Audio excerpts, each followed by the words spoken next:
Dang, Ferric. Oh, is this thing on? Hi, I'm Jeff. Welcome to Spice Runners Lounge. Hello there. This is General Kenobi. Hey, this is David from Black Squire Broadcast. Hey, I'm Todd Freeman, also known as Toad. Hey guys, Appleton for Collectibles here. Well, hey, I'm Seth with Rogue Squad Garage. Hey, it's J2SO. Hi, I am Mark. Welcome to the Space Runners Lounge.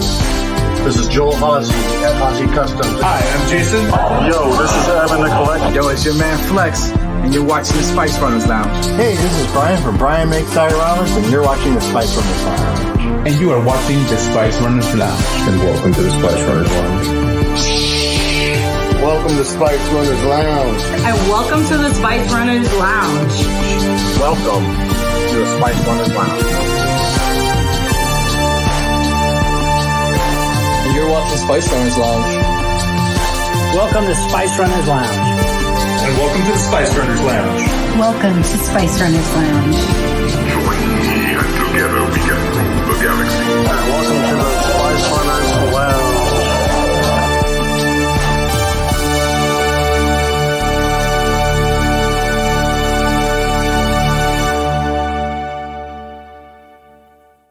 Welcome to the Spice Runners Lounge, where we hang out and talk dank ferric. I am your host, Evan the Collector, here in the Spice Runner HQ with our boy Dewback, hashtag Dewback. So welcome tonight. Welcome, everybody. Welcome. We're happy to have you here this Friday. Today we have an awesome episode. We got Joe hanging out with us, Joe Coroney. He's an awesome artist. He's been featured in Star Wars Insider. He's done a bunch of stuff. You know, he's in the convention circuit, so you'll probably see him at a convention near you. So welcome, Joe, to the panel tonight. Welcome, hey, welcome. Everybody. Welcome, Thanks Joe. for having me. Happy, man. Thanks for being on. I'm excited to talk to you tonight. And for those that are joining and checking us out, we do have a giveaway to do today. This is a Joe original. Is that an unknown character? So I'll be giving this away later tonight. Nice. Signed by Joe, so it's going to be one lucky winner gets to take it home. It's a great piece. Awesome. Thanks so much. Beautiful. So thanks, Joe. So Jeff, welcome back, Jeff. How you doing, man? I'm good. Good. It's Friday. I'm ready to go. So ready for the weekend. So, yeah, man. Glad to be here. Hell yeah. And Joel, welcome back, Joel. How you doing, man? I'm doing great. I'm at my nephew's pad in my hometown. We got a German fest going on this weekend, so I'm gonna get chocolate wasted after the show, even if I'm chocolate wasted before I go. So you're in Germany? Yeah, kind of. Deutschland. Oktoberfest. I'm going to an Oktoberfest Sunday in Addison, Texas. Oh, this is my Jabba pillow. I love it. I took a nap earlier before the show started. It's funny. That's awesome. So welcome back, Joe. And then Scott, welcome back, dude. Hey, I'm back. I had internet issues last time, and God, hell of the last couple weeks, and work. Very happy it's Friday. I was watching the replay when you got on. You were trying to get something out so quickly. You wanted to I'd be like, okay, and you were almost there. Well, you had a good pause on your face. Yeah, because usually it's bad. It's like you can't pause like good. It's always like that's how you freeze, you know. It was like mid-stroke. Yeah, that's funny, man. So welcome back, man. It's good to see you. I know you've been busy with work all week, so it's going to be awesome to catch up tonight. Absolutely. And if you guys are new to the channel, if you're here because of Joe, we have a drinking game. It could be water, it could be soda, it could be beer, it could be whatever you want. Bang energy. And we have these words of the night. So if anybody says it in the panel or in the chat, badass and art tonight, you'll hear a little sound. Yeah, I probably won't even be able to walk to the beer garden. You'll hear that sound. And if you hear that sound, take a drink with us. Yes. Let's start her off. We were ready for some badass art. Thank you, Joe. Yes. Thank you. It's better drink again. So let's say what's up to everybody in the chat. Got Pat's fan for life. Come on, Friday night. Hey, Pat's fan. What's up, Pat? That's Nathan. Billy. So Billy's in Ohio. So Joe's from Ohio too. So there's a lot of Star Wars people out there. Last week. Yeah. In I was going to say, last week we had Ohio also. Yeah. Oh yeah, there's lots of Rebel Legion, 501st Legion, Star Wars collecting community. There's just in the northern area of Ohio, I feel like I know so many Star Wars fans up here. That's awesome. Incredible. Yeah. That's one of the selling points for Orlando was all the Star Wars stuff for me. It's a Mecca. Yep. King Dex. What's up? What's up, James? What's up? Oh, that's your son. Yeah, that's it. What's up? King James. We got C.C. Carter. CC. Izzy, what's up, Izzy? What's up, Izzy? Izzy. That's my Yeah, girlfriend. Ah, it's your girlfriend. Nizzle? Got it. Ah. The Nizzle. Yeah, Joe playing double duty. Hey, Hey, no banning people this week, all right? I won't touch a button. Okay. No banning. Yeah, Rosa, all the way from Norway. Welcome, Rosa. Hey, Rosa. Hey, Rosa. We got Jose in the house. What's up, Jose? What's up, Jose? We got Xena 5151. What's up? Hey, How you doing? Nina. Good to see you. You got Joe JMC Collects. What's going on, Joe? Joe. Yeah, he's going to be on the show with us next week to talk about a cool project we're working on. New spin-off show. So stay tuned. It's coming soon. Awesome. Michael Lannon. What's up, Michael? How you doing? Hey, Michael. Happy Friday. MCAS. He's Kaz, formerly MCAS. At least it's not like the other guy that was trolling us the other night, the OnlyFan, Trooper. Oh, yeah. That was funny. Robin. So I'm actually going to hang out with Benjamin and Robin this Sunday at Oktoberfest. So that's wow. fun. Yeah, I'm flying out there for work, so get a chance to hang out with them. Got Santino in the house. Darth Kenobi. You're a feisty little one. The instigator, number one. Yes. You got Janine Berry. That's Scott's wife, Joe. The other half. Yeah, my other half. The Niner. Moderating. Thanks for moderating. Hit that thumbs up. Subscribe if you're not subscribing. Let's see. Let's scroll down. A lot of comments. Good conversations. Got our boy Sean Scripper. Hey. Sean. Triple S with an L now in the middle of it. Dude, your Falcon's coming along good, man. Yeah, dude. Yeah, he's a good addition to the Sifcast. I've been checking him out. Yeah. Absolutely. So congrats on that, dude. Let's see. Like all the conversations, good stuff. Sean Sullivan. Let me miss another Sifcaster. Sean Sullivan. Hey, Sean. Happy Friday. May the midichlorians be in you. Oh, boy. Don't bring that up to this channel, buddy. Save that for you and a BMX Jedi. Yeah, I thought I saw somebody up here. Chris Elliott. What's up, Chris Elliott? How you doing? Hey, Chris. Hey, Chris. What's up, Chris? Sorry about the Bears. Sony Workshop in the house. Oh, nice. Rex. Nice. What's up, Rex? Yeah, Sergio. What's up, Sergio? How you doing? No timeouts for you tonight. You should be fine. Yeah. Joe's on timeout tonight. We've removed the buttons from Joel's control. Yep, I can't do it. Yep. What's up, Justin? How you doing? That's Justin. Eric Montgomery. What's up, dude? Eric. We got Jeff playing double duty. Jeff. You got Justin Jacobs, Punch It Evan. Hey, Justin. We're going to talk about a similar art Hey, print Justin. later tonight. Punch It Chewy. Awesome. Nice. Ow. Tex. Oh, wait, you got to drink this. Oh, yeah. It's an art. Yeah, Scott's a little rusty because he was off last week. Oh, yeah. I got to get back into it. Yeah. I know, right? Got Shane Wetzel in the house. What's up, Shane? How you doing? Hey, Shane. What's up, Shane? You got Trent the Bespin guy. What's up? Hey, What's up, Trent? We got our buddy Dirge. He sent me some cool pics from his pickups in Japan. Oh, sweet. Wow. Surge. Yeah, he was out there for a while. Shadow. You got Solo Bone in the house. What's up, What's up, Solo Will? Bone? Hey, Will. Hey, Will. Chewy looks amazing, dude. Awesome Chewy. Yeah, dude. White Shadow. What's up? Shadow. Yeah, I love that. Got Johnny in the house. What's up, Johnny? What's up, Johnny? Hey, Johnny. Right, let's do it for Johnny. Yeah, Johnny's been Let's do it hanging for out with us on Tuesdays for the Ahsoka watch parties. We've been having a good time. Oh, cool. Yeah, Last week's episode was insane. Oh my god. I loved it. Rolando. Rolando. Artist working moderator on YouTube. You got Summer. What's up, Summer? We missed Hey, you. Summer. Hi, Summer. Haven't seen you in a long time. Good to see you. Yeah. you. We got Dylan. Hey, congrats, dude, on your marriage. You just got married. Ah, right on, dude. Congratulations. Oh, congrats. And you're still awake. Because it's like what time there? 1 in the morning. He's all 2 in in the the morning? UK, so 5 hours. Oh yeah. Yeah, so let's see. Awesome. Scrolling real fast. If I miss somebody, I'm sorry. Oh, our boy Luke from down under. Good. Hey, Luke. Luke, all the way from Australia. Mm-hmm. To him, Oh, it's the great afternoon, venue. Saturday time in the future. So how Saturday look, Luke? Because I'm hoping I have a good future tomorrow. No, it's comforting to know that we're still, Still alive, existing in a day. right? Yeah. We got oh man, our Vidius. What's Hey, what's up? Got Izzy Mel. What's up, Izzy? Hey, there he is. You guys The don't know legend. Izzy. He makes the coolest 3D models. Guy's a stud. Got Mark Mahoney in the house. What's up, Mark? How you Hey, doing? Mark. What's up, Mark?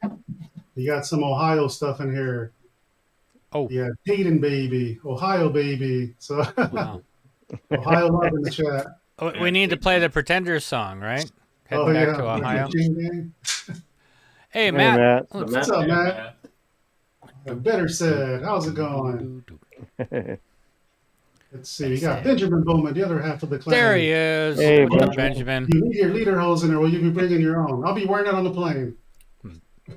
Ooh. Sexy. Got Clay in the house. What's up, dude? Hey, Clay. What's up, Clay?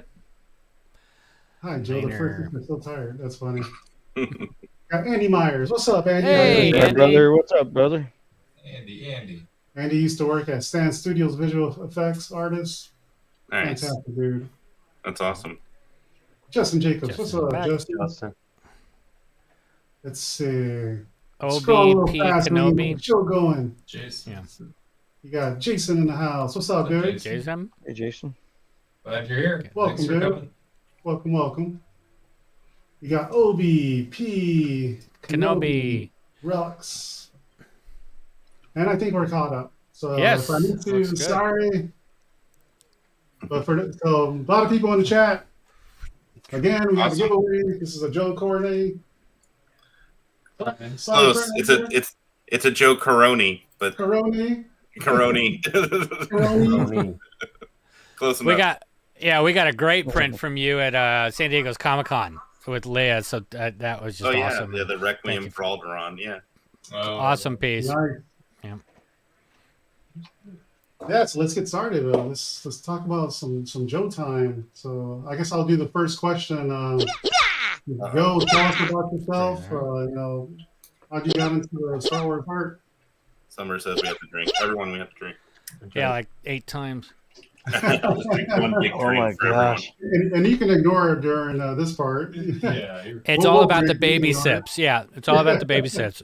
If you're talking and telling your story, Joe, ignore the. All right. Just keep going. Okay. Let's do it. So, what's the first question? Or just Tell us a little bit about your background and your career, how you got started. Okay. Well, I'll try to do the abbreviated version because I've been doing this officially for Star Wars for 26 years now, I think. But I started back in 1996. I got my first project, official work, right out of art school. I went to art college in Columbus, Ohio, and I sent my portfolio to a publisher that had the license for Star Wars, the Star Wars role-playing game. I don't know if you guys are familiar with that from West End Games, the old D6 system. It's like Dungeons and Dragons, but Star Wars. I got a book out in my truck right now. Yeah. So in college, me and my roommates used to play that game, and I'm a lifelong Star Wars fan since I saw the first movie in '77. So even through high school, well, in grade school, collecting the Marvel comics and of course all the toys since I was a little kid. I mean, every day Star Wars has been a part of my life. I can't remember a day going backwards where Star Wars wasn't part of my life. But officially, once I got out of art college, I really wanted to do Star Wars art for publishing or licensing or anything really. And my roommates and I were already playing the role-playing game, and I'd been collecting that. I had all the books for years. So I thought, oh, well, I'll send some of my artwork in and see if they're hiring for freelance. And this is pre-internet, so I had to send all my stuff in via snail mail. But they got back to me pretty quickly and offered me some artwork to do for some of their gaming books. So I worked for them for a few years, illustrating a lot of these old West End games, role-playing games books for Star Wars, and then some magazines and modules and stuff like that. And this was all approved by Lucasfilm. And then from there, it just kind of spiraled from there, really. I ended up doing stuff for Star Wars Insider pretty quickly after that, illustrating like articles and short stories. And then I worked for them, for about 15 years off and on, illustrating for Star Wars Insider. But during that time, after working for Insider right away, I started doing stuff for Lucasfilm directly, for HoloNet News, which was like an actual website they used to it was kind of built like an in-universe news website for the prequels. So during Attack of the Clones, you could go online before the movie came out, and they would post stories with my artwork, and it would give like little hints and secrets of that was coming up in the new Star Wars movie at that time. So that was really fun to work with Lucasfilm on that. And then I remember that. it's archived on the episode 2 DVD or Blu-ray. Like, it's one of the special features. They archived the whole website. And that was written by Pablo Hidalgo, and I did all the art for that. So when you got into college and you were pitching your stuff, what was your medium? How were you rendering your art at that time? Oh, I mean, I'm also a comic book illustrator. Early on, I mean, when I started out, a lot of it was pencil, ink, and digital color. There was some traditional painting too, because I mean, we're talking like this is the early days of Photoshop when I got my first professional work going. But I was getting published while I was still in art college when I was 18, doing independent comics. So I started illustrating for comic books pretty early on, and then along with doing Star Wars art for the last 25 years, I was doing comic book illustration as well. So, a lot of it. I was trained traditionally, but then brush or dip pen nib. Yeah, the Crow Quill pen. Yeah, the 102.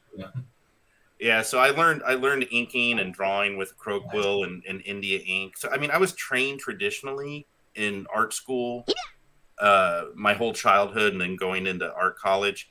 But then late in my career, or late in my college career, Photoshop was becoming that was like a brand new thing. It was really prominent.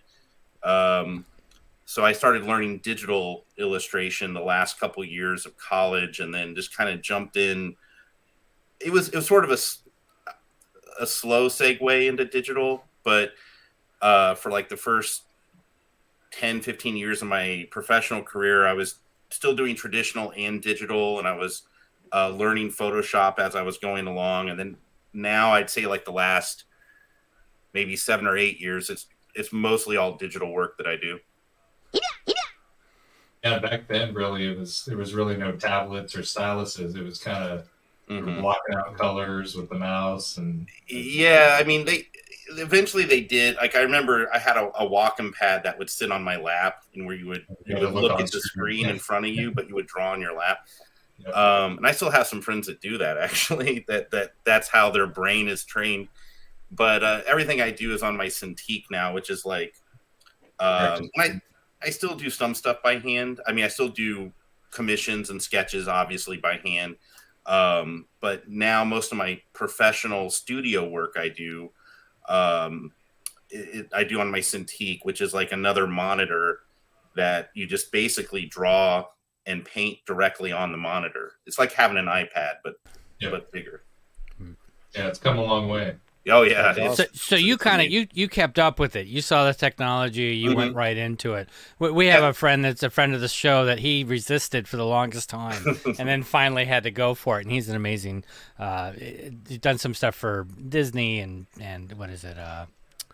What's the other show he's been doing? American Dad and things like that. So it's different, you know. Yeah, it's different. But the pad and doing digital, he resisted and resisted. So it's kind of cool to hear that you kind of just went with it right as it was happening. Yeah, so. I had some really good mentors growing up, guiding me with my art my entire career, and one of them. Jan Durisma, who used to draw for the Star Wars comics for Dark Horse, and she did for 13 years did all the Star Wars comics for Dark Horse, like Star Wars Republic, Star Wars Jedi, Star Wars Legacy. So she was she still is a good friend and a mentor to me. But early on, you know, she taught me how. I mean, I think the trap that a lot of comic book artists or illustrators fall into is they just do the same. They find their niche and they do their same style over and over and over. And that's kind of what they're known for, which can be a good thing, but it can also be a bad thing if you don't challenge yourself or if you don't push yourself. So I've always learned to not stagnate as a creator, to try to always adapt and be open-minded to technology and different tools. And in that, I try to take what I learned traditionally and translate that, or at least my influences and inspirations, translate those into my digital work too. So it's. Well, you mentioned kind of when you were coming up in '96. I mean, at that time, and the comics industry too, there was so much replication of popular styles. Yeah. That's when Jim Lee and McFarlane were at their height. So you just had kind of these blueprints out there that people there wasn't a lot of innovation. Yeah, there was, and that was the thing too, because with those comics, especially in the mid to late '90s, styles, really cool, flashy art is what sold, right? So you would have other artists mimicking more popular artists just to sell those books. And some of those artists still draw like that today, but they're not really probably as successful as they were 20 some years ago. So, and that's kind of what, to a degree, I hope I've been able to avoid is, you know, not get caught up in that trend or the trends or certain styles that now might feel a little dated. I mean, I'm always trying to be open and to push myself in different, and my art in different directions. So, Here, we got a couple questions. Yeah, I'm trying to keep up with them. Janine had asked, who is your favorite artist? Do you have a favorite artist? Yeah. I mean, there's a few. I mean, I grew up on a healthy diet of comic books as a little kid. I mean, so my art influences, and I have one foot in the comic book world and another foot in more of the illustration world or poster illustration world, I would say, or even production illustration. So growing up on comics, especially the Star Wars Marvel comics, that was like some of my first introduction to what visual storytelling can do and what comic book art can do and how that fascinated me. So a lot of my influences are comic book artists from way back. Like, I mean, you could say even with Howard Chaykin on the original Marvel comic book series, John Byrne, Mike Zeck, Mike Mignola, Bill Sienkiewicz, all these amazing comic book, even Alex Ross, who, you know, in the last 20 years has, you know, made a huge impression. So it's Joe's favorites, not favorites. Yeah. But then I can't just limit to comic books. So like another big inspiration obviously is Drew Struzan, because I grew up loving his movie posters. And then obviously Ralph McQuarrie for his imagination and for creating scenes that inspired me as a kid, because to me, when I was little, I didn't realize Ralph McQuarrie's production paintings. I'd see them on Topps trading cards, and I'd be like, they'd look realistic, sort of. And I was like, I don't remember this scene in this Star Wars movie, because it would be a production painting, but it was realizing his contribution to Star Wars and how he created the visuals for a lot of these things, these characters that I love.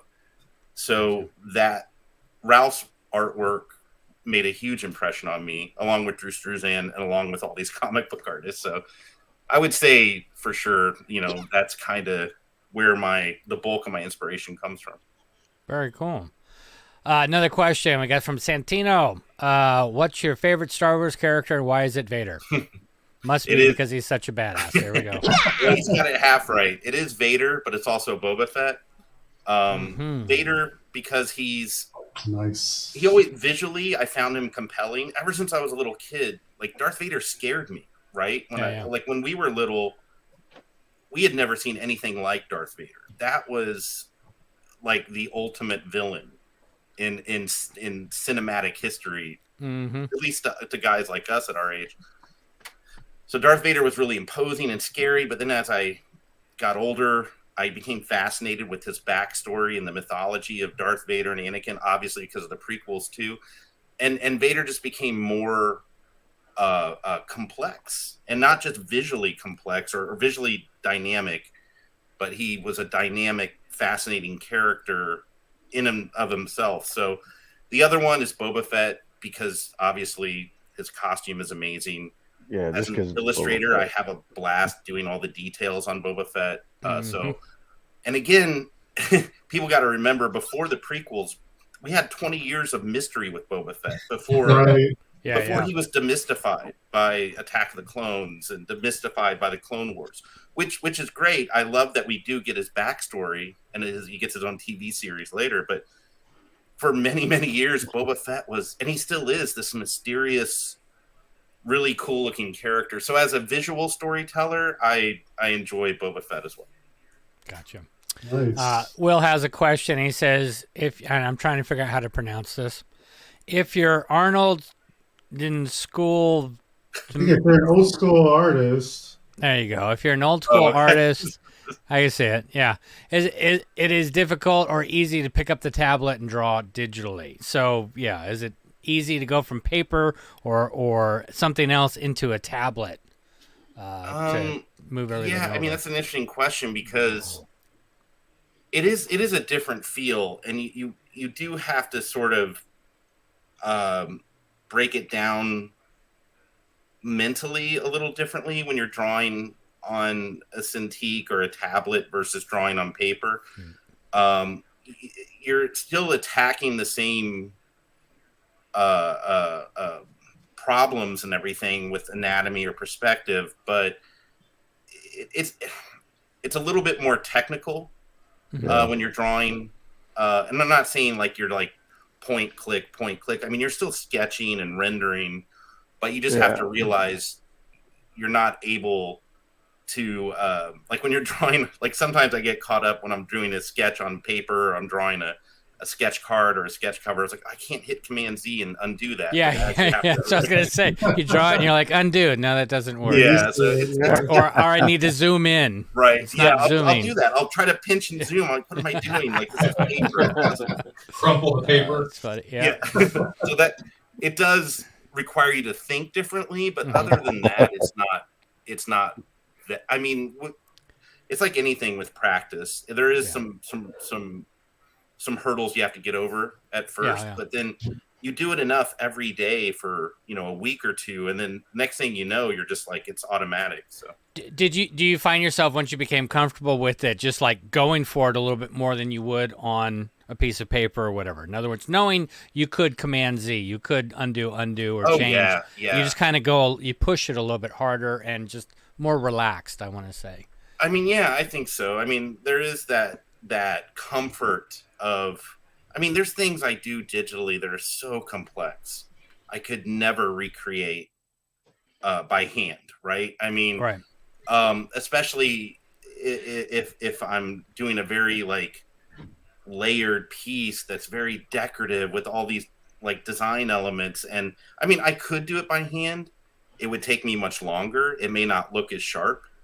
And sometimes I want things to look sharp. Other times I may want things to look loose or rough, depending on what the project is or the pieces. So I mean, yeah, I mean it's going digital with my artwork, and I'm not necessarily always trying to make it look like a painting. Like sometimes I'm just trying to make really cool art. Mm-hmm. So if that's ultimately my goal, right? So in that sense, I can explore deeper and go further that way. And I think it's interesting because, Scott, to your point, it's more forgiving, so you don't have to worry about making mistakes. But conversely, one of the cool things about traditional media is sometimes you have what an old instructor of mine called happy accidents. Yes, of course. I run into those all the time. Those things where you get an unintended outcome from your ink splattering or something, your watercolor flows a different way, and you're like, oh, that's really cool. It wasn't my intention, but it looks great. I'm going to keep it. You can still get those happy accidents when you're working digitally too, and sometimes I get them when I experiment, not so much like an actual accident, but if I'm layering. Joel gets them when he accidentally puts somebody in timeout with his butt. Yeah, no, I know what you mean though. I get those happy accidents on on the traditional paintings too, but sometimes I'm just like experimenting. I'm like, wow, that looks really cool. Like now I need to go and replicate that again later on another painting or something. And then it's one of those sometimes where you can't. You're like, oh, I've had that happen too. Digitally, yeah, like, I don't know how I did that. I can't get right. back. Yeah, you have to go back and go, okay, which steps did I take to get here? Yeah, sometimes I take notes because I'm like, okay, wait, that was cool. Yeah, this layer was at this opacity. This effect was here. Yeah. Yep. Sergio asked Joe, did you ever work with Coral Draw? Yeah, Corel Draw. Yeah, Corel Draw. Sorry. I know what. Corel Draw. Yeah. I played with it years ago, an early version of it, but it's like a simplified version of Photoshop. I mean, that's probably not the best actually comparison, but it is more of a very basic computer art program where you can draw and paint. It's like Procreate. It's similar, but I'd say Procreate's more advanced. Yeah. Corel Draw, you used to go to CompUSA and get it off the shelf. Yeah, that was the old days. I promise I won't, Sergio. Huge. Yeah, I didn't mess with Corel Draw too much. I think I found a question from Billy here. I deserve it. Joe, do you have a favorite Star Wars moment at any cons you have been to? Oh, man. Oh, my God. They're probably all revolved around celebration because I've been to almost all the Star Wars celebrations over the years. There's only 2 I haven't been to. Well, maybe 3 now. I think Japan in 2008 and the very first one in 1999 I didn't go to. And then the most recent one in London I didn't go to. But I've been to all the other celebrations and the one in Germany and the other 2 in London. And there's been some amazing, God. I mean, just being at Star Wars Celebration when they premiere a trailer. Even for Rise of Skywalker, which granted wasn't necessary. I mean, I love all of Star Wars. Don't get me wrong. Rise of Skywalker isn't necessarily my favorite of the sequel films, but when that trailer came out at Celebration in Chicago, the convention floor was filled. I mean, if you haven't been to Star Wars Celebration, it's the biggest event for Star Wars ever, and it's just this, 20,000-30,000 people on the floor at any one point during the day, maybe more than that. I don't know how many during the day, but it ends up being 80,000 fans or 100,000 fans or something for the whole event. But the entire show floor just came to a standstill and everyone watched the monitors everywhere. And it was amazing to feel that energy when they played that trailer. And then once it ended and everyone erupted, there were people crying. And it was the same thing with in Star Wars Celebration Anaheim in 2015 when J.J. Abrams did his Star Wars panel. And it was the first panel of the first day of the convention on that Thursday morning. And of course, most of the fans are in the panel in that huge auditorium at the Anaheim Convention Center. And they played the trailer and we all of us who were on the floor watched it on all the monitors. And that at the end of that trailer, that convention just exploded. Like you felt the energy the entire weekend at that show. It was electric, and everyone was so satisfied after that trailer. So that was a huge moment for Star Wars fans, and one I remember being like it just, that place, that Star Wars celebration was insane. Like the hype level, like all celebrations have a certain hype level, and they all get really crazy. That one was insane. That was a big show. Well, Jason and I were at Chicago for 2019, and the Mandalorian was one of those things. Oh yeah, that was nuts. Yeah. They did they premiered the trailer. I got one of the posters they were giving away. That was fantastic. Yeah. The whole floor just went pause. Yeah, everybody's focused. Yeah, that's what it was like when they played the Rise of Skywalker trailer. It was weird how everything, like time stood still for those 2.5 minutes. Like you could hear a pin drop, right? And then when the trailer ended, it just erupted. It was so cool. Everybody was looking for shirts right away. Yeah. You mentioned the emotion and the crying. I cried after I saw the movie. Yeah. So Rosa asks a question. She goes, "Any artwork you're really proud of? Favorites?" Oh my gosh, it's usually whatever the newest thing it is that I've done, because I usually try to take everything that I've learned and apply it to the next thing that I'm doing. So, like for example, the Thrawn artwork that you're giving away tonight, that's a very new piece, and that's probably one of my current favorites. So, just because, again, like you may not see it in a piece that's more maybe design-wise a little simpler, but like certain techniques and stuff that I've learned as I go along, I apply everything to the next piece I'm doing. That said, there's definitely a few pieces that are maybe more personal or more popular with the fan base that fans remember, like Requiem for Alderaan, that poster that I think you picked up, Scott. That one's really like that's a personal favorite just because of the emotion that's tied in to the scene. But I'm also I love Carrie Fisher a lot, so and what she stood for, and her and Leia as a character. And then another one is probably The Great Remorse of Darth Vader, which is Vader thinking of Padme. He's alone in his meditation chamber. I did that piece years ago for Star Wars Insider, like 2000, right after Revenge of the Sith had come out. And that piece is still hugely popular. Wow. Benjamin. That's cool.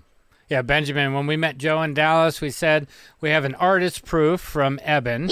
Joe called Eben a big deal, and I was thinking of Force Awakens quotes. Yeah, nice. Years ago, that was the Celebration Orlando Rebel one. I think the Rogue One. Oh yeah, that was another one. The Rogue One, I Rebel. Yeah, which the title of that poster, I did that poster for Celebration Orlando, and the title of the poster is actually from a cut line that was in the original trailer that's not spoken in the movie, but they still approved it, which I thought was really cool. Because you get to see the stuff before it comes out, right? So. Oh yeah, there it is.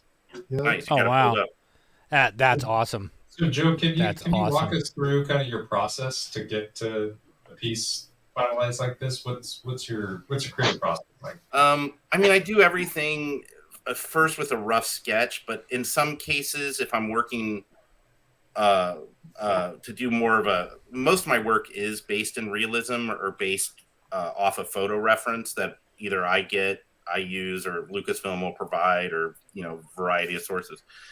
So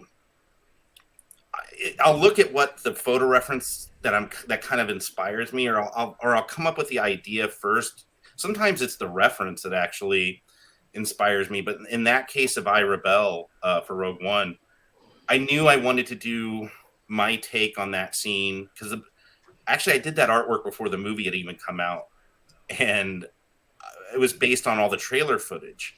So I had to come up with, I wanted to do sort of like an alternate viewpoint on that trailer. And I knew I wanted to do like a really cool, badass looking Jyn Erso pose, which I didn't have really reference for. So I took all these different I had a shot of her face. Obviously, I used actually some of the hot toy, there were photos of the hot toy that was out at the time, and I used some of the photos to kind of to replicate the costume.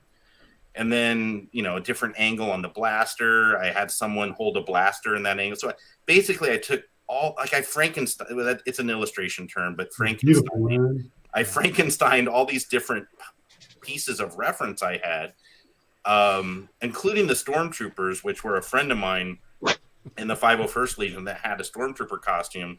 So we did a photo shoot a while back of all these different Stormtrooper poses.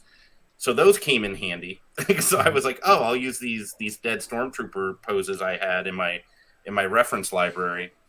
And so that's kind of how I put it together. And Photoshop is like a very rough, almost like if you guys remember, like in grade school when you do like those cut paper collages, and you kind of you take you cut out, like your teacher would have you cut out a picture and make another picture out of other pictures. That's essentially what I'm doing in Photoshop. Is I'm slapping all these different really rough cutout pictures together. But then once I kind of have a rough idea of the scene I'm trying to create, then I'll go back over it and start to paint it, draw on top of it, render it, add lighting, add texture. So yeah, in that case, it was just sort of building up the scene from all of these different photos and references I had. So what's that time frame look like? Oh gosh. I mean, this one was a little more complex. So I would say I probably spent on the rough version, I probably spent maybe 3 or 4 days on the mock-up version of like getting it all kind of nailed down. And then probably I would say a solid week's worth of time, maybe even almost 2 weeks worth of time. I would go back in and noodle on it before I had to get it published. But I mean, it was definitely a piece like that was a solid 2 weeks, if not maybe, 2.5 to from start to finish. That's nice. So I'm gonna share some of your art while you're talking, Joe. That way the folks can see your talent here.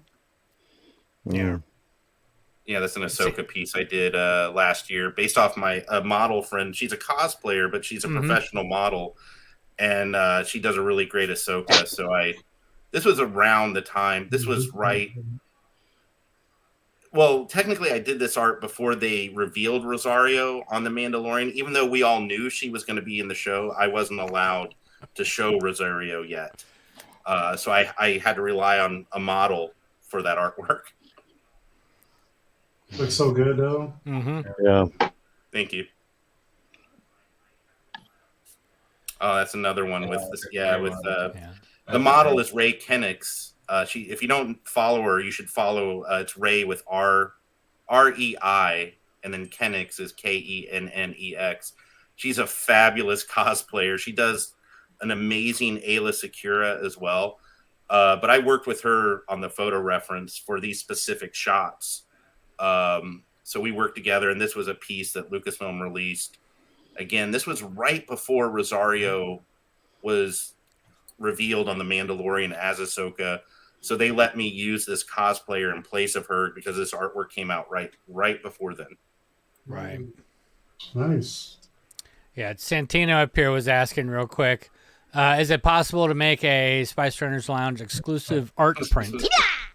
I mean, something really badass like a Boba Fett art. He's trying to kill us. That's the only thing I can to kill me. I'm so booked. I wish I could. There it is. Well, good to know. Yeah, this piece here reminds me of kind of a pen and ink comic book render style. It's got a little bit more line work in it. It's a little bit more. It's a little on the cuter side too, but it's more decorative and designy, which I like being one of my favorite things to do with my art. I mean, I love making Star Wars posters, but designing them, doing the like this one, for example, like just designing them. The design aspect of it is probably the most fun part for me. And then having to go back and render them takes more time. It actually looks in universe. Yeah, it's like a propaganda poster for the Resistance. Yeah. Yeah. Oh, totally. Yeah. Dope, man. Michael is asking, "Hey Joe, where are all these artworks ready, available to order?" Or I think he's just asking. Yeah. I guess it's your website, right? I mean, they're not available to order online. No. Okay. If you find me at a show, you can probably get some of these, but most of these are exclusives to Lucasfilm and Disney, different events or different publishing license programs where, like, for example, this Book of Boba Fett artwork, that was actually a poster that was released when the Book of Boba Fett aired on Disney Plus. So you could go online and order that poster. It's not available anymore, but that's just kind of how it works sometimes. That's just beautiful, man. The details on this. You see the shine on the helmet and everything. Like you guys probably don't see it on YouTube, but seeing it here on the everything's in there. That's what I see. I mean, I see. I'll get rid of the comment here, but it's you see everything you want to see, right? Slave One, Boba, Fennec, and Boba's one of my favorite characters. So I was so happy to do this piece. I like even just the Boba silhouette in the background, kind of where he's reemerged and right there, Twin Suns. Yeah, I mean, as a comic book illustrator, that's kind of my main background starting out. So like, I don't think of myself as just like a painter. I like to tell stories with my art when I can. I think of myself as a storyteller with, even if it's just a poster that I'm doing for Star Wars. So something like the Boba Fett, I try to incorporate some storytelling motifs and elements into it. Like this one with Kylo is another good example from The Force Awakens. I don't want to just show a pretty picture of Kylo. I kind of want to tell a little bit more of the character, show more sides of him. Well, you're telling stories in the negative space, which is really cool. Like you're thank you. Yeah, I appreciate that. I love this right here. Just the good emotion you captured in that. But Santina real quick was asking, what if we can't go to a show? That's not fair. Santina, you got plenty of friends. You got plenty of friends to go to stuff. So hit them. I see Joe in at least 3 states every year. Right? I know, right? Are you going to be at New York? Do you go to New York, right? I'm not going this year. Okay. So I think last year I saw you in a bunch of states. Yeah, I thought I saw you in New York Comic Con too.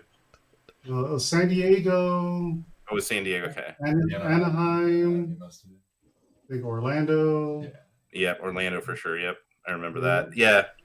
I got New York Comic Con coming up in a month or so. So. Yeah, I didn't get tickets. Lots of friends. Next year I'll be there. Yeah, you should go. It's a great show. It's fun. You'll love. If you love art, that is the show to go to because all of the best artists go to New York Comic Con. This is what we're doing for a giveaway tonight. There it is. This is a beautiful piece. Oh, thank you. Beautiful piece. So Joe, when you're rendering your colors, are you doing grayscale first and then laying over like a lot of people do, or are you just going color direct? I'm going to color direct because I've done that process before where I kind of you want to just get the balance of the values just right. In this industry, especially like when they need stuff immediately, like I might get a client that says we need a poster or an illustration. There's not a lot of time to do those value studies necessarily. Like back in the day, I would. For sure, I would do that on some projects. These days, I'm going straight to color, but I'm always trying to balance the contrast as I go. And a lot of that contrast balancing comes from me being a comic book illustrator and drawing graphically and doing dynamic, like high contrast art, like very bold black and white art. This piece here, I mean, clearly you've got good mastery of the perspective. And this feels like. Oh, thank you. Yeah, this was fun. This was my latest Celebration exclusive I did for Star Wars Celebration Anaheim last summer. Was it last summer Celebration Anaheim? Yeah. Last year sometime. Yeah, last year. So I think it got released or they pre-announced it. That was Yeah, so I was a big fan of Solo, so I pitched this idea, and they really liked it a lot. So yeah, I love that sleeker Falcon, the cleaner version of it. The interior of it was really fun to render. But yeah, for me, the tricky part was just getting that rim lighting just right. Like on around Han, Chewie. like the edge of Han's face and the edge of Chewie over there. So I was trying to capture the rim lighting, but still, it's a fairly dark painting. A lot of it's mid value, and so which is tricky. You don't want to stay in that mid value. There is some high contrast in the shadows. So, and with that high contrast, I had to push the rim lighting really hard too. So I usually don't do anything so mid value like that, but it was fun because it was all blue and purple. Right. Very cool. Yeah, I just wanted to say Janine got paid today and she's drunk or drinking. $4.99. Thank you for that super chat, Janine. Appreciate you. Alrighty. Sorry, I didn't mean to interrupt. I was just. Oh no, you're good. No, I ramble about my stuff. How did they get? What's up, Mickey? Nice. Yeah, I got the hair right. The amount of hair just right. Yeah, there's a lot of fur. That was that was tricky, but yeah. How about that one? Yeah, that's a beautiful piece. Awesome. Yeah, this is the one. Yeah, this is the one we have in our bedroom. Yeah, that's a special one. That's a personal favorite. Yeah. Yeah. I mean, it just, again, like you said, it's the emotion. She's looking back. She knows her parents are gone. Alderaan just got blown up. The whole thing, you know where you're sitting in the moment. What exactly just happened? You can tell with the earbuds or buns or whatever, the Cinnabons on her head, the white dress. You know it's a New Hope. It hits it all. And I imagine it. With Princess Leia, there's and another reason I love not just Carrie Fisher, but Leia as a character. There's so much storytelling potential with that character. Yeah. And I was watching A New Hope, and I'm like, well, Luke gets his time to grieve over Obi-Wan, who he just met, right? I mean, he literally just met this guy, and Leia's having to console him. Yet she lost her entire planet and her family, her adopted family. Right. So I wanted to do something that showed her having a moment on the way to Yavin, Well, it's an interesting point, right? Because she comforts Luke right before this or right after this, whatever, and then she has to stop and go, "Oh my gosh, I lost everything!" Like you just said. I imagine this scene taking place after she comforts Luke when she has some time alone in the Falcon, and she asked R2 to play her a holo vid, and obviously that little scene is from Revenge of the Sith, from the end of the movie when Bail and Breya they first bring Leia home. But I imagine R2 was there to record that, or he got a recording of it, and this is how she consoles herself. It's like an in-between scene. Yeah. Yes. Mm-hmm. I love doing those scenes too. A lot of my consider a jerk. A lot of my Star Wars scenes are expanded universe moments. Sorry, I'm so sorry. Like scenes that kind of happen in between the movies, maybe, or in between the scenes. So. I think Benjamin had a question. Did you guys put that one up? Benjamin's well, does Joe like Andor? Yeah. He was asking if any Andor projects in the pipeline. That's what he was asking. Yes, if I do have I do have some concepts I want to pitch Lucasfilm in order to get an official Andor poster out, hopefully in time for season 2. But I do love Andor. Yeah, to me that was probably one of the best things Disney Lucasfilm has done so far. How is it working with Lucasfilm? Is it pretty good partnership? You enjoy the team? Yeah. It always has been. I mean, if you're dialed in to Star Wars, and I consider myself dialed in as a lifelong fan because I devote myself to this stuff on a daily basis. I think if you are passionate about the franchise and the project and the art, it makes it even easier to work with them because they're not really having to steer me one way or another. I mean, sometimes once in a blue moon or something, they might have an idea and they're like, well, we kind of want you to go this way because we have something planned, or we want you to try adding this character because we have this project coming out. And then I'm like, oh, okay, so now I have to put in a character I wasn't planning for. But like, I mean, that's really the worst of it. I mean, most of the time I pitch them ideas and they usually are pretty receptive. Or they pitch me ideas and they tell me exactly what to do. So it goes both ways. Yeah, Billy was like, Andor was cool. I had some of the best naps of my life during that show. What? Yeah, and then he says, I kid. The show was so deep. Joe, how do you block somebody? Yeah, you put him in timeout. Yeah, for 300. What was it? 300 seconds or something. There's different kinds of Star Wars, right? You've got like the whiz bang Star Wars of like the classic films of like The Mandalorian and then you have like the deeper, heavier stuff like Andor that has, it's not all about the lightsabers and the whiz bang laser fights and laser gun fights. It's much deeper. And there's some great dialogue and writing and character work in Andor, but still added to the mythology of Star Wars.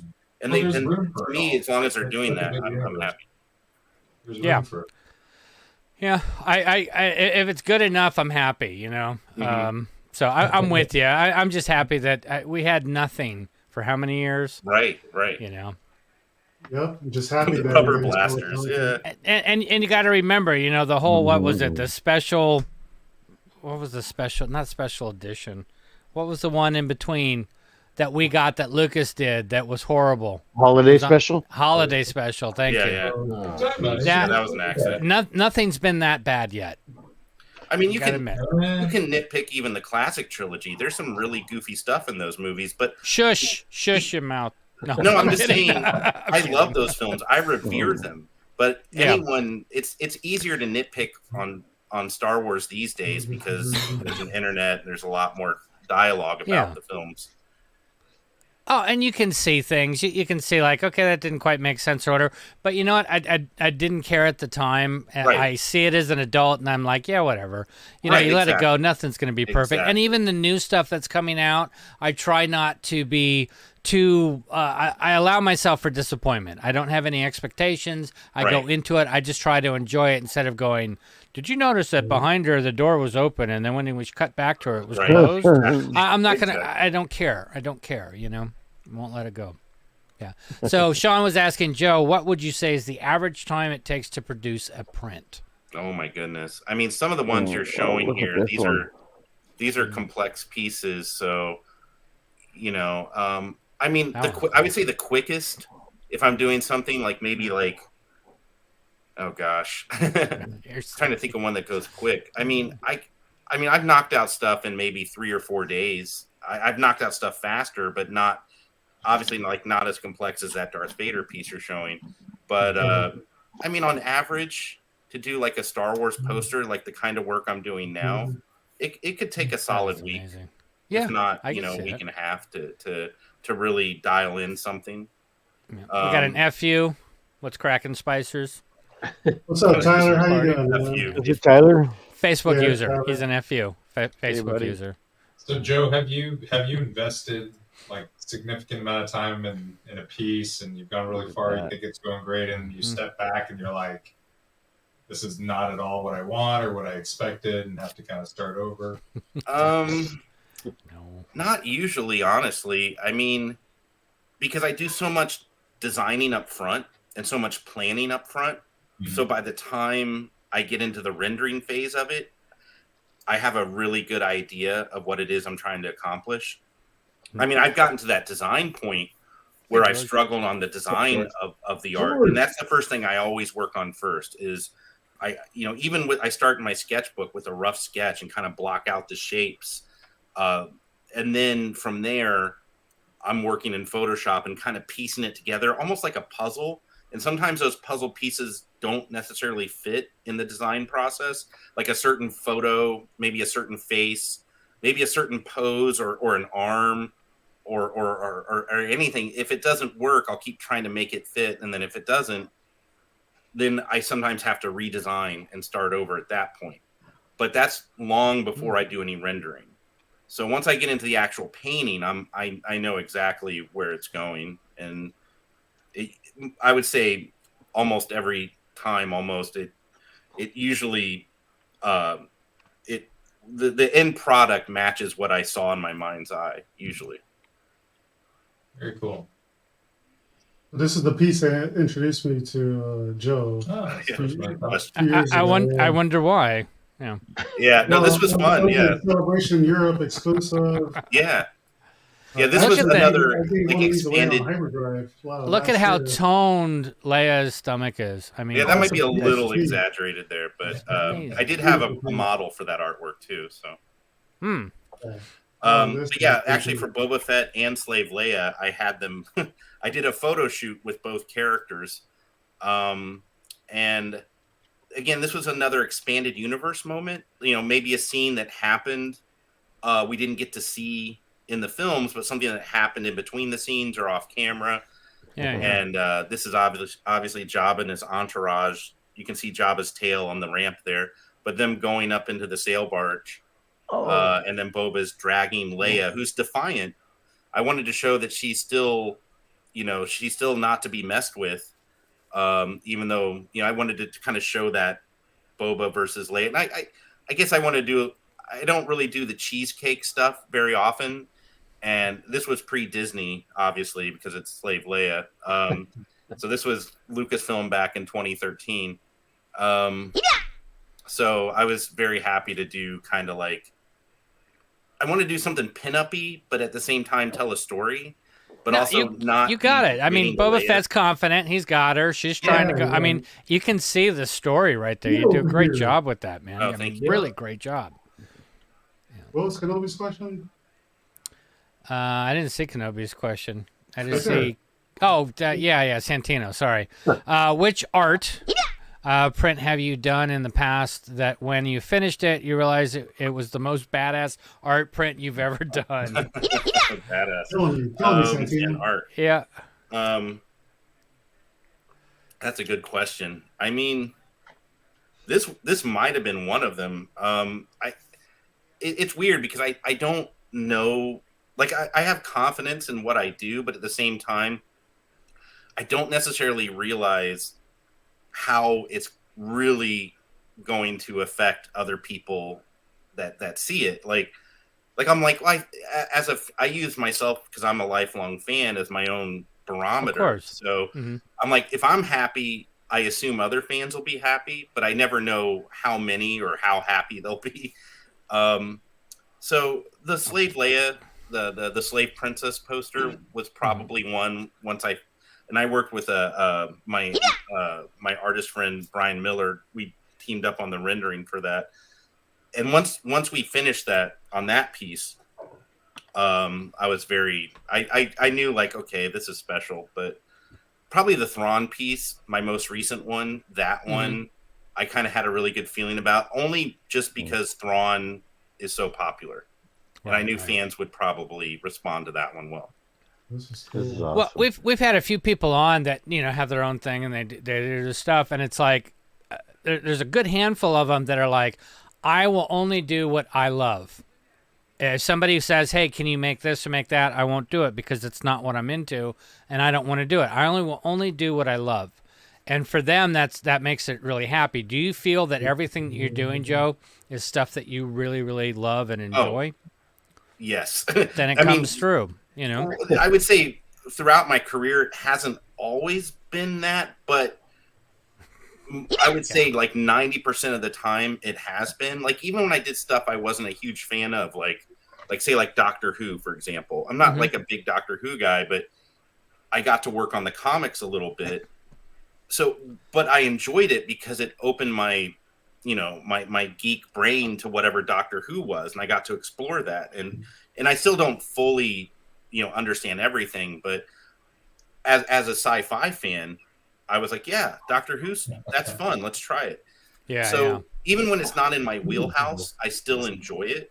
I mean, Gotcha. it is ultimately in my wheelhouse. It's like, but nowadays I can be a little bit more selective with my projects. So, gotcha. And most of the time it's Star Wars. I mean, I usually only have time for Star Wars projects these days, but occasionally I do make time for other things that I love. Like I'm a big horror movie fan. I love horror. Nice. So I get, I did like a Halloween poster. Ah, Jesus. It's a trap. That was loud, man. It's a trap. I got it. There we go. Will had a question real quick. Have you done any background characters from Mos Eisley?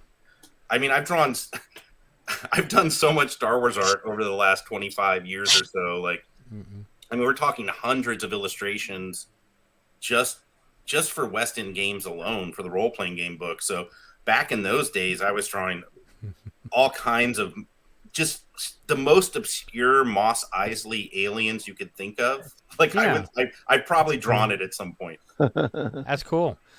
Because I know like Joel's really into a lot of those background, characters that he likes to create and build. Oh yeah, and some other guys. Yeah, these are from that book right there. These are from the books. Oh, cool.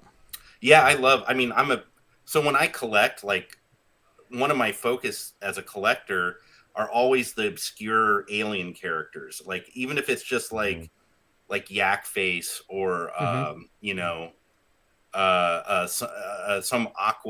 or an Ithorian somewhere. It's like I love those. I love Star Wars aliens, so I always make sure to get those action figures. Nice. Whenever Hasbro. I always do There the you ones go, that Joel. nobody's willing to do.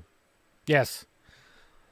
Yeah, it's like my wife. She's really into the droids and the creatures and stuff. That's her thing. The droids too. Yeah, it's weird. I kind of get tired of collecting like the same main characters, and I don't really, I don't always get those figures or Hot Toys. It's like, I mean, with Hot Toys, maybe if it's really cool, like Darth Vader, Boba Fett. Cool. But I like when it comes to like the action figures or the Black Series. Like I don't really collect Black Series that much anymore, but if they come out with a cool droid or alien, I'm getting that one. Yeah, but it's like the Black Series have gone so much up in price. You're almost at Hot Toys price. Right, so exactly. You might as well do that. I just withdrew from Black Series. I'm very selective with Black Series now. Gotcha. Yeah, Rex said, "Do you ever draw something? Do you ever draw something up, and when you're finished, you're like, well, no one's going to see this one. It's mine, just for you." Oh, this one's cool.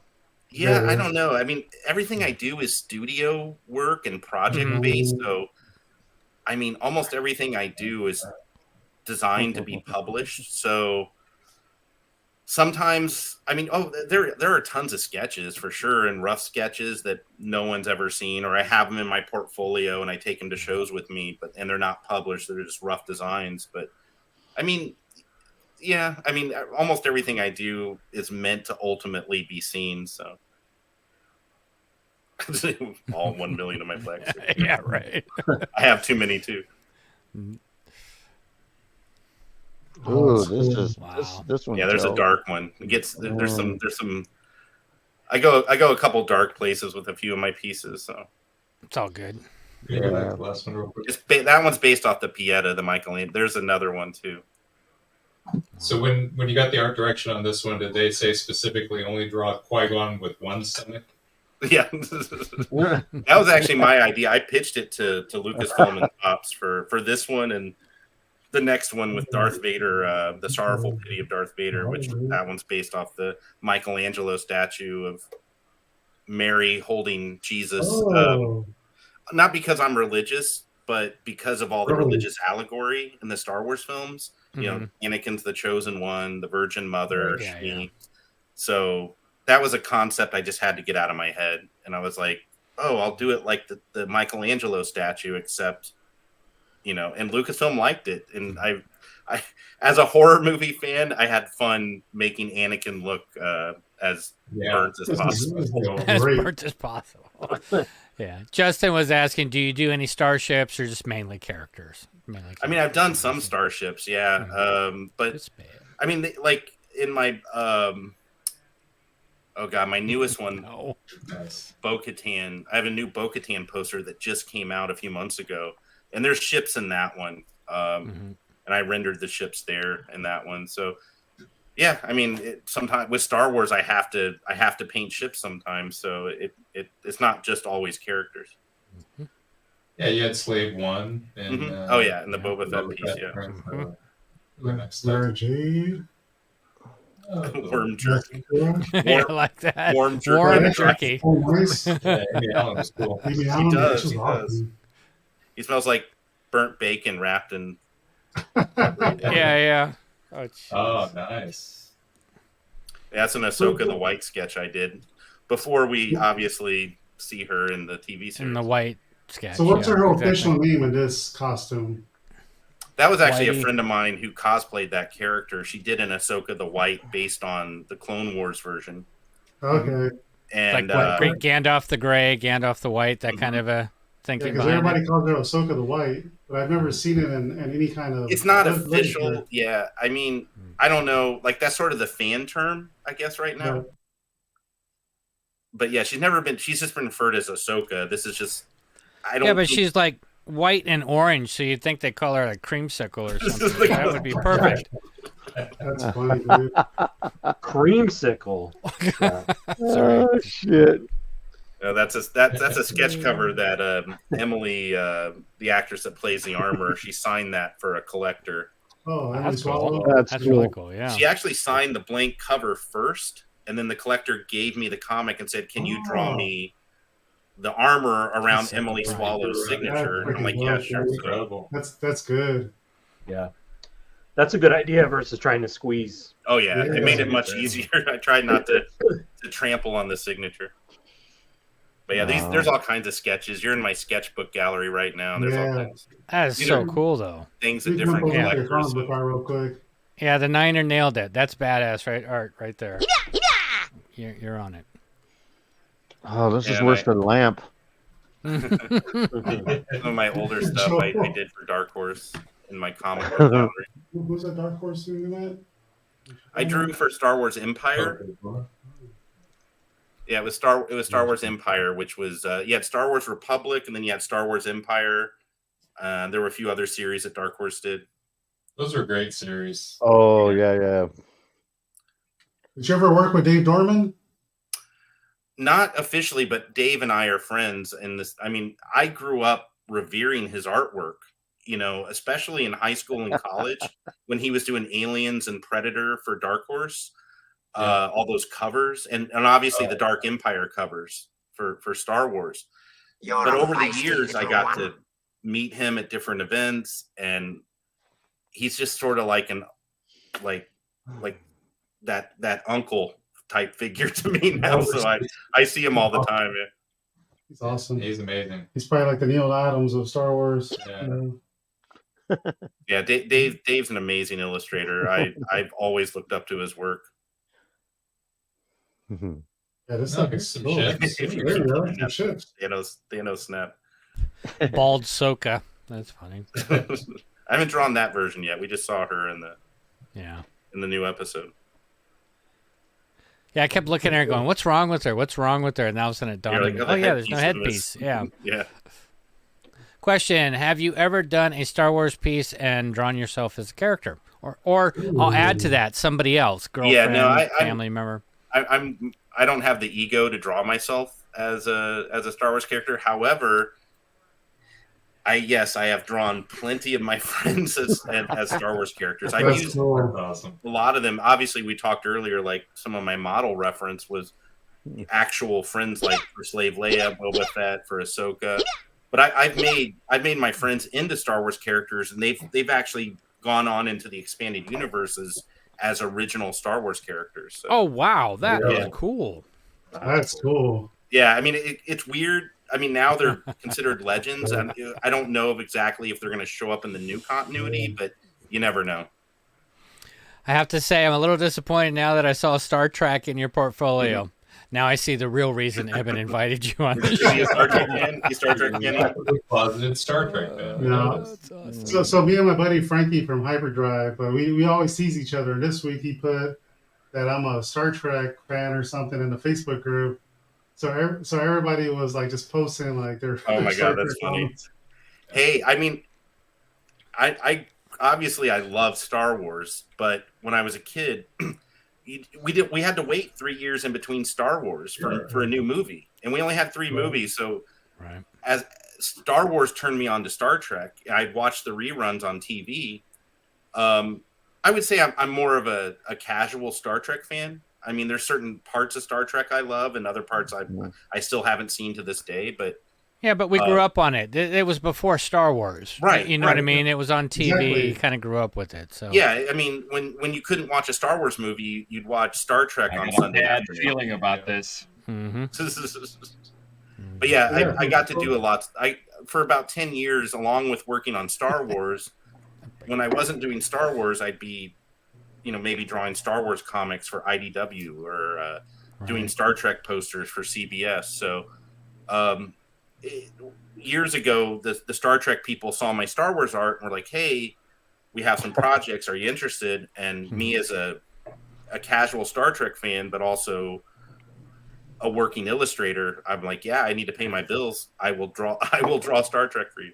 Oh, I get it. Well, Sergio says he used to love watching Deep Space Nine. I'm hoping that's a Star Trek show and not something else. I accidentally blocked him last week.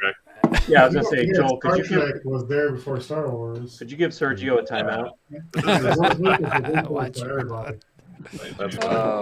Dune, because that's Star Wars is the first love. Yep. Oh yeah, I mean, Star Wars is nothing will exceed that. Oh yeah, and clearly Joel's really the Star Trek fan because he's sitting on a giant ass Tribble. Right? Yep. I'm surprised you know what a Tribble is. Yeah, right. Yeah, what's a Tribble? You're sitting on a giant one. Yeah. Mm-hmm. Oh come on! I mean, it's like we grew up with that. We grew up with Batman. Yeah. Oh, I'm a geek for a lot of stuff. Yeah. Look at that. Wow. That's a young Filoni. Yeah, that's back in 2008, I think, 2007. That was right before the Clone Wars movie came out, even, actually. That's when he used to play hockey still. Yeah. Wow. And The Cat from Outer Space is awesome, by the way. That was an awesome movie back in the day. Yeah. So if that was before the Clone Wars, he was doing, what, Avatar? Yeah, he did some of Avatar, yeah. I forget who it was. He didn't work on all of it, but he did work on the first season, I think, and he established a lot of that mythology for that show. Yeah, Deep Space Nine. Somebody had asked earlier, have you done any clone stuff? Done any clone drawings or? I mean, I've drawn. I mean, there's some clone stuff here and there.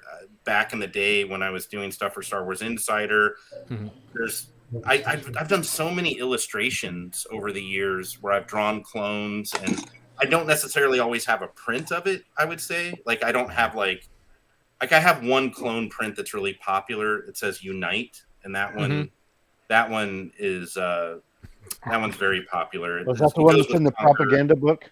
Yeah. Yeah, I really like that one. Yeah, so Unite is probably my most popular clone trooper illustration, and that's the Phase 1 armor. But people are like, "Oh, do you have Phase 2? Do you have, like this clone?" I'm like, at some points I've drawn those versions of the clones, but again, maybe a small illustration for a Star Wars book, maybe a small illustration for Star Wars Insider. For HoloNet News, I drew a bunch of clones, but again, those are not things I necessarily, it's much older artwork, so I don't always put all of my old stuff out anymore. Like, if you want to find that stuff, you can go digging for it, but you can get it in the propaganda book. Right. Yeah. And you can see, like, the Unite one is on my website. So, and that was when I met Carrie Fisher in Germany for Star Wars Celebration. Nice. And that she kissed me right after that photo. That sounds about right. Wow. Yeah, and I froze up like a deer in headlights. I couldn't believe it. That's awesome. That's awesome. Was that your favorite Carrie Fisher moment, or do you have other? Yes. Right after she kissed me and I froze up, and then she walked off with Gary, her little dog, in her arm. And that's the first time I met Gary too, actually. And, did he kiss you? What's that? Did Gary kiss you? No, he did run over. Well, he did lick my feet or my hand at one point. I remember. I was in Artist Alley at Celebration, and I had my head down. I was drawing or something or signing posters. And I didn't know who Gary was at the time. This little black dog comes running through Artist Alley under the tables and runs over my feet. And I'm like, what the heck? I'm looking down. And then as I'm playing with the dog, and I'm telling my friend Chris Trevis, who's a Star Wars artist, he's next to me. I'm like, Chris, there's a dog here. You know, we're pet and play. Then Carrie Fisher was standing in front of our tables. We didn't even realize it. And then I look back up and I see she'd already walked off. But I got to meet her probably an hour later. I got to give her that poster. And there were cameras going off everywhere. And I was just like, I was stunned. But then I called my mom right after. I was in Germany. She was in America. I was like, Mom, Princess Leia just kissed me. Well, as I was going to say, did you all of a sudden go back to 7 years old or something and all of a sudden feel like the babysitter kissed you? And you're like, yeah. No, I literally called my mom from Germany and she's like, what's wrong? Is everything okay? She knew I was overseas. I'm like, no, yeah, everything's fine. I just got kissed by Carrie Fisher. She's like, what? I'm like, yeah, but that was how Carrie was. Carrie was just so outgoing and so loving. That's just who she was. Yeah. So. Oh, absolutely. But it's like I get it. Somebody like that you since you were young looked at a certain thing. You finally meet her. She's a big deal. Kisses you, and then you just freeze. Like, what the hell just happened? How did that happen? I didn't expect it either. Yeah. I just stood there, and then like she walked off, and I couldn't move. Like I was frozen. And then there were all these cameras and all these fans that were clapping in front of her table. And then she was done with her signing session because I caught her as she was leaving to go to a panel or go back to her room or something. So yeah, that was probably one of the best Star Wars experiences of my life. It's pretty amazing. Wow. That's awesome, man. I don't see how you could top that. Sorry. No. So I know, Joe, we had you for an hour, and we're like an hour and a half almost. Oh, are we really? We're doing a giveaway while you're online. So yeah, let's do it. You can just hand it to me. So I'm gonna set it up real quick. Give me a second. So we want regular giveaway music. Yeah. Unless you got something funny. Well, no, I mean the Joel one, but we'll save that for Joel's stuff. Yeah, that'll probably get us kicked off of YouTube right now. No, it won't. I don't want to get demonetized. So #Thrawn, is that cool? Yeah. Yeah. #Thrawn. Oh, I gotta pull this up. Let me share it so you guys can see what I put on there. Just so you all know, I haven't seen Flex in the chat, so you'll have a pretty good shot. I thought it was in there. #Thrawn for Joe Coroney. There you go. You got it. Yes. Thank you. I'm pretty bad with like long names. Oh no, it's all right. It's like my last name is Mayorga, but everybody's like Mayorga, Mayorgan, all lowercase. I heard it all in the military. Come on, let's get it up to at least 40. How many people are watching right now? Does 62. Oh, wow. 62. Yeah, people come and go. At least 40. Come on. Or you got 40. people like this. I'm drunk. I could not spell Thrawn to save my wife. Thrawn. Yeah, just hashtag something. We're good. The hashtag. Yeah, Billy's one of our favorites from Ohio. Well, it's like I remember hashtag being the pound sign. I know, right? Yeah. Then it was the number sign. Now it's hashtag. So whatever. Yeah. They're coming in. 10 more. But I'm pretty sure because my analytics say 30% of our users just watch. They don't have YouTube accounts. Just they're old people that are watching Deep Space Nine. Yeah. There's a lot of people that are afraid to put their information out there. Analytics are scary because people think they're hiding from YouTube, but it still tells you how your age group and you're not. They're still being tracked. Yeah. Interesting. and your blood type and all the other stuff that they pick up on you now. Browser history. Right. Everything. You're like, no. Now we're scaring people away. Yeah, so while we're doing this, so follow Joe on his website. He does have stuff for sale on his art store, cool stuff. He's at every convention, which I forgot to like bring up. His stuff. Let's do that while people are doing that. Yeah. I've got next weekend I'm going to be in Cincinnati for the Cincinnati Comic Expo. What? So you said you also do commissions still, or no? Yeah, I mean, I do take on commissions from time to time. I'm pretty backed up now, but I'm always playing catch up with my sketches.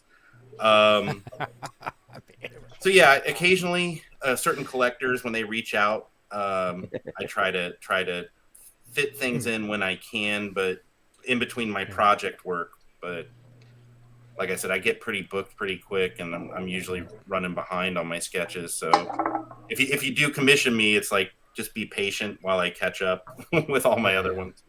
Joe, you should come up to New Hampshire and do a con. Oh, I'd love to. Yeah. Yeah. There's a great con in Minneapolis here coming up in November. Yeah, some of the ones that are a little further out, if I can't, well, I'll drive to Orlando, I guess. That's MegaCon. That one's a little different. And I'll do New York and Boston. But yeah, I mean, feel free to mention me to the promoters and see if they want to, have me at their event, because I do about 20-25 shows a year. So it's crazy. Do you get to the Boston one you said, Joe? Yeah, Boston I do every year. Yep. Boston Fan Expo. Yeah. So if you go to Joe's website on the far right, he has his show schedule. There you go. Yeah, you can scroll. Those are all the shows. I keep that updated. So I've got Cincy coming up, and then New York Comic Con next month, which that's a huge one. Mm-hmm. And Fort Wayne, Indiana. Some smaller ones in the Midwest. Yeah, that's cool. Grand Rapids, Michigan. Hey, there you go, Michigan. Yeah, a couple Michigan shows. Yeah. Novi, Michigan.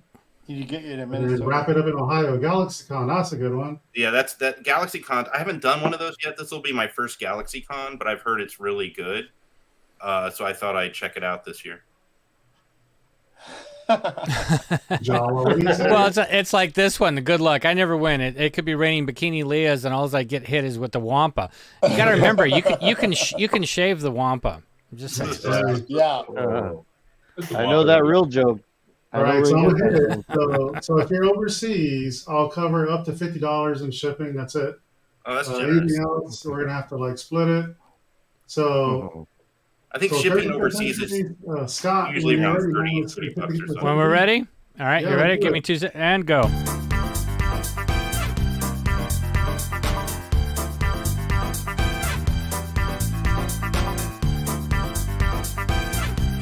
Oh, hell yeah. Congratulations. Nice. Winner. Congrats, dude. Winner, chicken dinner. Yeah, Chris. Nice. Send me your information again, and we'll get it out to you. Freaking awesome! Congrats, dude. Mm-hmm. Congrats. It's funny when I got these from Joe. I was like, "Hey, Joe, I got a live stream, and I'm gonna give these away." Yeah. Anytime we can do it again. Anytime, just let me know. Next time I see you, probably MegaCon in February, I guess. I'll hook you up with some other giveaways. Awesome, appreciate it, man. Thank you, man. Thank you so much. We're trying to get a panel there too, so we'll probably see you there. Mm-hmm. Yeah. I'll be back there. Yeah. I'll probably be there. Nice. I'm looking forward to seeing you guys. Awesome. Oh yeah, good times. Yeah. So Joe, So thank you for being here tonight. I don't know if you want to stick around, just watch the collectibles, and you can do your drawings in the background. Yeah, I guess I'll jump off for now because I got to focus on a new poster I'm working on. So, but we can't thank you enough for hanging out, man. I mean, seriously, your artwork's amazing. Thank you so much for hanging out with us. Yeah, no, it was a blast. Anytime. I thought we were going to talk about Ahsoka and Star Wars movies, and we spent the whole time talking about you myself. Because it's about you. Yeah, no, it's all good. Always come back and hang out and talk about that stuff. Yeah, no, I'd love to talk about Ahsoka or any of the TV shows with you guys. So yeah, feel free to have me back on. Yes, please. Yeah, absolutely. Awesome. Awesome. Thank you, Thanks, Joe. Joe. Try to wrap coming all at that the stuff end. up. Yeah. All right, guys. Thank you so All right. much. Thanks, Have fun, Joe. guys. Thanks, Joe. Appreciate it. Have a good Night, night. Joe. Thanks. Yeah, Bye, follow everybody. Joe on his website below. It's on the banner. It'll link you to his Instagram, his Facebook, his Twitch, his art store. Joe's Thanks, man. everywhere. Yep. All right. See you guys. Thank you for See you doing guys. that. All right, later. Have a good one, man. Good night. Good night. Can we all just take a moment to appreciate Brian's shirt? Right? Hold on. Yeah, I went to dinner with the family. It's a Roosevelt. What kind of attention do you get with a shirt like that when you go out to dinner? You get good attention. You have people that just come up to you and start telling you their Star Wars stories. Really? So You close know, your if they eyes have and story, listen to they're the gonna song. tell you. Close your eyes and listen to the song. Girl, look at that body. Girl, look at that body. Girl, look at that. What? My eyes were wide open on that. Yeah, so My man, eyes, that was my pretty eyes. awesome, dude. Joe need is the fucking class act guy, dude. Mhm. That's true. You need a bolo tie with that. You do need it, like a Yeah. Death Star. Yeah. Like a Death Star bolo or something. Someone asked me if I was drinking a Hefeweizen. I'm drinking a hazy pale ale. Say hi. Say that again. Hefeweizen. I said Pronounced Hefeweizen. Hefeweizen. Hefeweizen. I used to live in Germany. Eins, zwei, Snoofa. I've had a few. Nice, I've had a nice. few margaritas, and so now I switched to beer. So I used to live in Germany. Yeah? I used to test 2 out of 5 in German. I Wow. know a little German. I know 2 out of German. 5. What kind sprechen Sie Deutsch? Yeah? Ja, sprechen Sie Deutsch? Ja. Nice, right? Nein. 9 works all over the place, right? Just 9. So wherever region they came from, it's like It's like Spanish. It's like Spanish. People pronounce it different everywhere. Oh, Dunkel, the darker beer, yeah. yeah, Dunkels are good. Dunkel's good. I took I Ben like as a that. Beer dunkel. cool is Same. good too. Fine beer It's cool. like if I want something mixed with coffee, I'll have coffee. I don't need beer and coffee, which is Guinness or whatever it is. You know. These coffee martinis they have now. Yeah. They say- It's delicious. Oh, dude, Oh my God, Jason, those are so good. I'll make you one tonight. It'll be good. Heineken Volkswagen. Heineken Volkswagen. Heineken's not even German, dude. It's from Holland. What is it? Funkin' Groovin'? Yeah, Funkin' Groovin'. All right, so Yeah, Jason. I like a nice cold transition to myself as collecting well. stuff. Wonderbar. Yes. Wow. Let's do some collecting stuff. Oh, by the way, Billy wasn't upset about missing out on the print, just so you know. Oh, Not at all. Not at all, he said. 5 times. Joe's a cool dude. I see him at every convention in the U.S. Well, he was great at the con when we saw him and the piece, and that he signed it for us, and we talked about Spice Runners then too. So it was great to actually have him on the show and see more of his work and more of his backstory. I really enjoyed that. I thought that was awesome. He's good, dude. Very Yeah, humble. he's like, hey man, I'm sorry I never got back to you. The convention circuit was crazy. And if you see his schedule, you can see why. It's working. Well, last year I saw him 3 times and in like 3 different states. So Awesome, man. it's Right. crazy. All right, so let's get into some collecting stuff. Oh, yeah.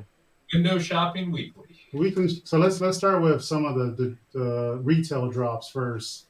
There you go. So Hot Retail. Toy, Sabine. Yeah, What whatever. do you guys think about this? 2 Looks thumbs good. up. Yeah, 3 thumbs up, 1 thumb down for the price. From some 3 angles, thumbs Yeah, up. yeah. Where's the 3rd thumb, Joel? Fantastic. You get the I love cat. You get the cat. No, I think the head sculpt's amazing. Good on purpose. This Yeah, is it's one a of the best beautiful sculpts I've seen. Looks good. there's that. Jason doesn't like girls that have resting bitch faces. She's a little RBF in that topic. Can't do it. The hair shade and everything. How do you say is- virgin in German?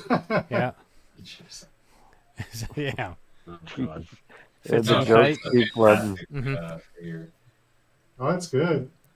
No, this is awesome. Does look good. Got some more. What do you think of that helmet, Joel? I like that one. What's the release date on this? Estimate? Like October of 24. Is that the right color? Don't ask where the 3rd thumb It's is. beautiful color. Stay together. Yeah, stay together. I told them not to like split apart. They didn't listen to me. Yeah, I'm with Janine on this one. No more room. No more room. Hashtag no more room. How many times have we heard that before? No more room. Well, yeah, but like for me, it's like it doesn't fit. I think it looks amazing, but it doesn't quite fit the collection. It is sorta because we do have like Ahsoka and we do have Boba or Bo-Katan and stuff, but it's like it doesn't quite totally fit. Everything is more A New Hope or Empire or Jedi. Yeah, a little bit of stuff.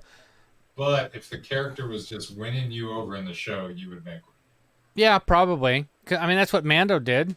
You know, the original Durst Steel Mando and all that. So yeah, 100%. But also too, the price tag, like you're saying, they just keep going up and up. She should be $225. Or well, with the head sculpt, she should probably be $250, $260. She's what?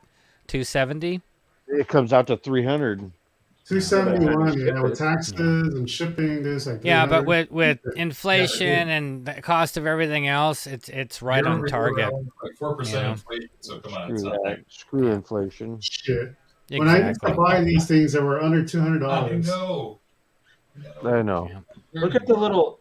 Now you don't get the hologram; you get the full colored as you get a full We color. do get the hologram, but it says we're having a stroke or something with the midi chlorians. Yeah. You got midi I'm all in on this because I'm hoping they do more. I'm hoping we get. Oh, they will. You'll get the whole team. Do Hero with Chopper, I bet. Oh, dude. I've got the. We'll get this one. If you don't get the whole team, I'm making the whole team. We're gonna get it. I'm gonna make the background. I'm gonna make the painting. The painting that's wall. gonna be epic, Brian. Yeah. Right, $20 more won't stop you. Yeah, but it's like everything's gone up. I mean, gas out here is almost $6 a gallon again. Yeah, half tank. I won't tell you what it's here in Kansas City. What is it in Kansas City? $2.25. It's more like $3. Shut up. Shut up. Are you kidding me? Yeah, it's cheaper. Gas in Kansas City is cheaper than it is in Minnesota. We have high gas in Minnesota, and we were driving through Iowa. Iowa was ridiculously cheap. Yeah. Chris not feeling the show, but thinks it's a fantastic figure. Get it. Get it. I get it. I get it. Okay, this is no helmet. This is just armor only. And is it? Do you still have to cut it? Yeah, trim it gotta in. cut their stuff down. Yep. I like the little running logo where it says "slash your prices with the Sabers." Did you see that at Why the top? do they show it with the helmet if there's no helmet? Yeah. Right. It does or the undergarment. What is it? The black, suit or the shoes? None of that. It's just the stuff, and you still have to cut it to fit. Stop. The cutting, though, I understand. Having modified Joel's armor when he sent it to me, I had to modify it a little bit. Yeah, well, I didn't really know what I was doing either. So yeah, but I think this is more in a kit form, though, right? Yeah, it's not. But that's how they. I think that's how they sell it. Mine was in a kit form. Yeah, there was a guy when I went to a maker thing for the 501st, and there was a guy that showed up with his box, and it was still completely in kit. And we were like, "Well, you got to cut this all down before we can even get it sized to you." I like the body type. It's like I know it's funny. Well, because they can't say normal, almost fat, really fat. They can't say that, Yeah. I'm somewhere in between mezzo and endo. I'm in the I think I'm past the last one. Yeah, I'm in the button popping stage. The button popping. Endomorph. Right. Rivet snapping. Justin, that's me. Endomorph. Yeah, Endomorph. I mean, yeah, exactly. Considering the work you got to put in, what do we think about the price? So it's $650. I think it's okay. It's just you're still looking at boots. You're still looking at undersuit. And then it's the time, it's the skill being able to cut that stuff and trim it down right. Yeah, there are folks out there that will help. Like there's plenty of folks in the 501st or that kind of thing that will. Shocker. If you can find them, locally, there's people that will help you out. Yeah, but the thing is, if I'm going to pay $650, I kind of want it done. If I'm picking a body size, it's like I expect it to come in finished, or offer it. Hey, you can get it in kit form for $650. If you want it done by us, it's $900. Whatever it is, I'm fine with that too. But there's a lot of people out there that don't know how to work a Dremel, don't know how to work a sander. Right. It's to me, it's advertised as a complete thing. That's what it looks like. Right. And that's where I'm against that. It's like it should have I no agree. boots, no helmet. If they're gonna advertise it with these pictures with the boots and the undersuit and the helmet, it should all come with that. So hold on, it doesn't come with the undersuit and the neck seal. Yeah. No, doesn't come with the neck seal. Doesn't come with the undersuit. Doesn't come with the boots. So, yeah, like Janine's saying, I'm thinking I could F up $650 real quick. Exactly. Yeah, but you can slash your payments. Control. Yeah, right. Mine didn't come with the boots, but it came with everything else. Barefooted And trooper. I paid $450. Yeah. Yeah, that seems high. I agree with you guys. It should be under 500 if you're just getting the armor, because then you got to buy the helmet, the boots, the undersuit. Yeah, mine came with the helmet, the undersuit, and everything. So doing all the cutting and sanding, how much time are you thinking you're investing probably to get it finalized? Oh, I took $900 into it by that time. I took a week for me. Yeah. Actually, if you're an endomorph, you don't have to cut it at all. Right. You just camel it around your fat ass. Thank you, Rex. But I was going to say, even RS armor is going to be like $900 to $1,200, but it's going to come with the undersuit and the neck seal and the boots, and possibly even the gun if you needed it. But it just seems a little high for the work. In here is your glue. What's the glue, Joel? What's the glue? E6000. Yeah. E6000, dude. Yeah, you got to have a couple of tubes of E6000s. That'll set Probably about 4 tubes. Yeah. There it is. Rubber blaster. Yeah, it doesn't come with the rubber blaster. No rubber blaster. Yep. Okay. So I think it's cool that they're offering it, but I think it's too high for what it is, and I think it's also almost false advertising because you're thinking, oh, okay, even if you read it, oh, it doesn't come with the undersuit or the helmet, that's fine, or the boots, but I still think I'm getting the armor finished, and it's not. I agree. It's not overt enough that it's not everything, right? It's a little misleading. Yeah. Oh, ship. I'm gonna have to be taking the beer garden in a wheelbarrow. Yeah, you're going to start talking like Brian. Let's switch over to our favorite topic of the night, if I can find the brand. Spice Runners Lounge. What's in the box?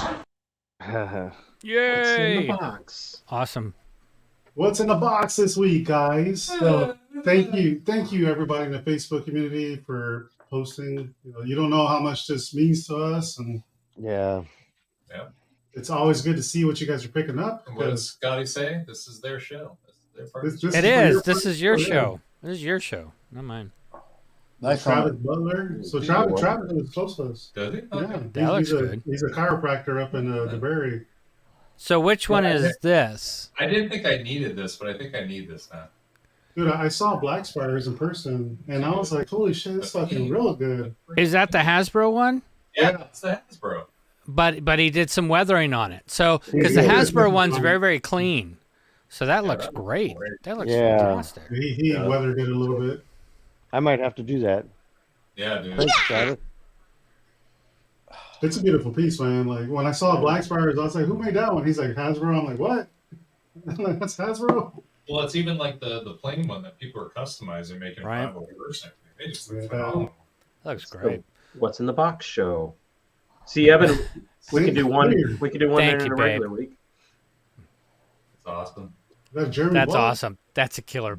That's a nice piece. I like how he put Boba Fett in parentheses down below.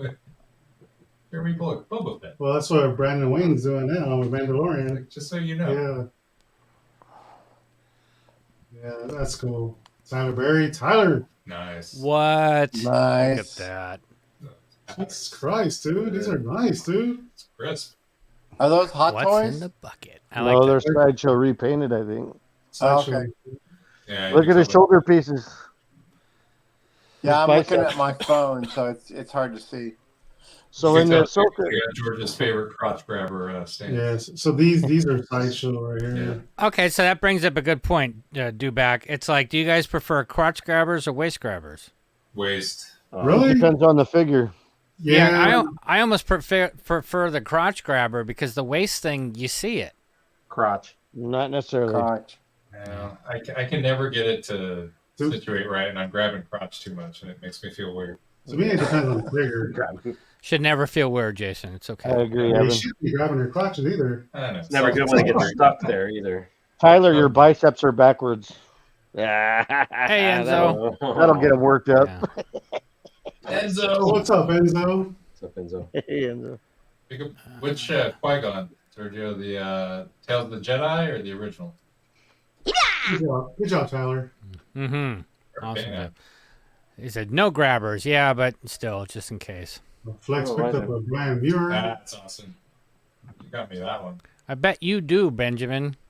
Yeah, so Brian Muir, if you guys don't know who he is, he was one of the sculptors for the Vader helmet. He is a His sculptor. stuff is available online. If you go to his website, you can still get it from him. You're Yeah, welcome. he has a lot of different stuff. He has, all kinds of different size plaques. He's got the Trooper book signed. So. Yep. I got the Rex. longer, like, Just a quick service announcement. I noticed the chat getting a little salty. Joel will ban you for 300 seconds. You'll be put in timeout. Yeah. That's an honest crapshoot. I don't know how to do that. a boy Brian in Scotland, he got a poop and ATA right at Pooping These things are cool for the price. I think they look great. We have 3 now for some reason. We have 3 of them. So. You can't pass them up, Scott.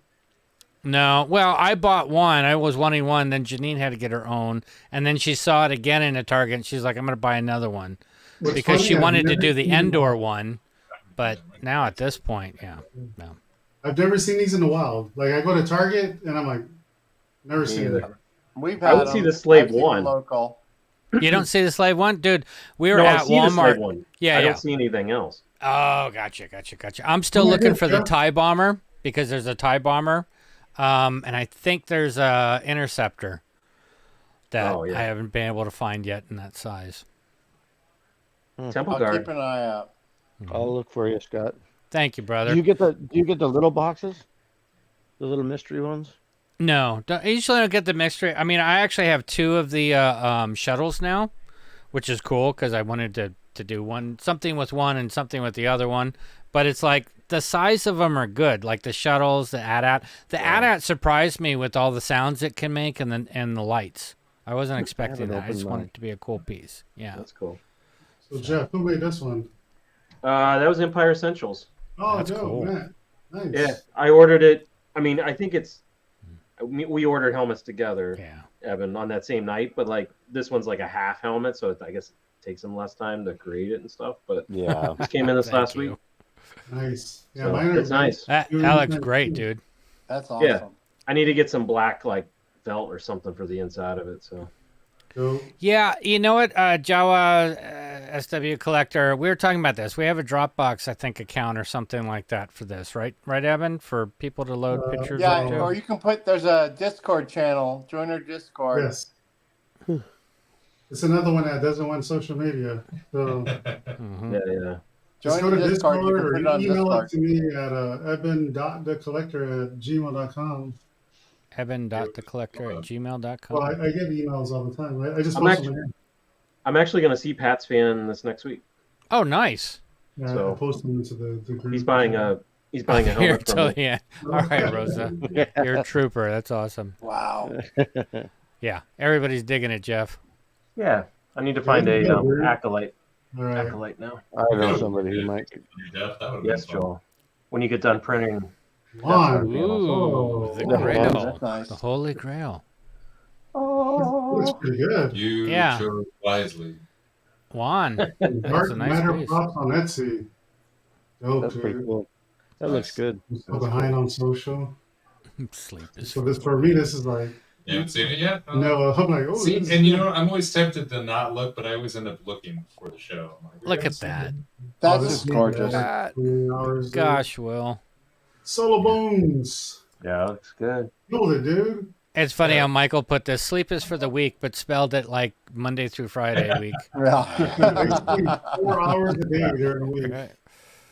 Yeah. No. No, did not see that. Look at that, man. This is gorgeous. High Command. Ever. It's appearance by High Command.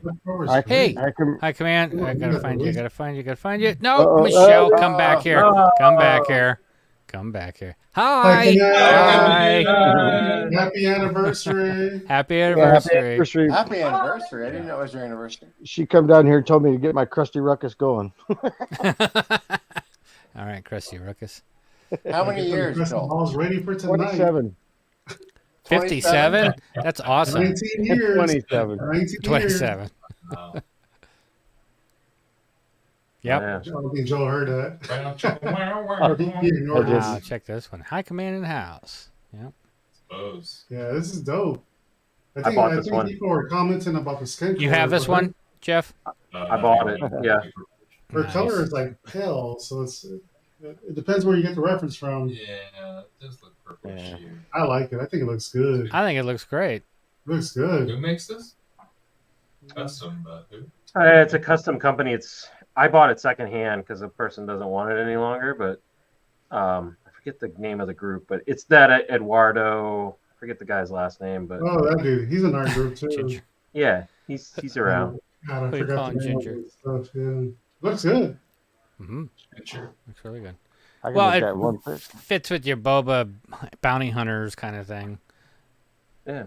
Oh, Well, JT. He top boba. So This wow. little green friend. Yeah, so he hit me with this, and I'm like, man, Turkey's that's done. cheap. Is that I a need third one of party? those. Yeah, dude. Yeah. Who made this? He told me who it was, but I don't remember. Oh, yeah. It was a weird company name. Yeah, it's So like third party, $189 yeah. dude. So It's a Chinese one, yeah. Force Yeah. Master. That's right. It's a Force Master. And if you get the deluxe, it has like closed eye one too. It's really cool. that's cool. Oh, I got a Regal Robot t-shirt. Nice. It's in my office area, all the military stuff. Cool. Gotta make all the generals happy when they see me on Zoom. You can make your own company and call it word. Legal Robot. Never got no Michael money. Black is like, no money. Yeah. No money. Yeah, that's me next week. Santino is like, we. I see that as Owie. I don't know why I always see Owie. Michael Cachon. Sorry if I butchered your last name. His uncle made a very large McQuarrie Rebo piece for his wall. Let's check this out. Oh, that's okay. gorgeous. Oh, that's looks dope, cool. dude, with the little half bust. Yep. That's way. I want to pick that up. And that's what I'm going for. There's your Nice. IG88. Yep. Mm-hmm. Wow, This is dope. that's amazing. These freaking things are huge too. Amazing. Oh, the Yeah. quarter scales? Oh yeah, they are. Yeah, so that art piece there in the background is pretty good size. Yeah, it's gotta be. I mean, the scale you can't really tell. Yeah, dude, that's at least 20 inches 24 tall. by 48 maybe. 40 something, yeah. Yeah. That boss barely he just edges into a Vesta. Oh, he fit in the Vesta? Well, I haven't done it yet, but he's like right. Those things are big, dude. Yeah. All Michael's, you seen them, the MIC pieces, they're huge, I dude. know. I'm saying you might have to angle it. Well, Yeah. the That's thing at is least that you don't realize how big they 18. are. You guys know how big, but you look at it and you're like, oh, that's like, whatever, 6 scale or something like it. It's Nah, like, no, dude. way bigger. Those busts are 6 scale that are Yeah. down below. Look at that. Here. Look how tiny those are. Oh yeah. So, Jeff, how Those are far off is that huge. shelf on the floor, Jeff? Would you These say are real 15, 18 collector. inches?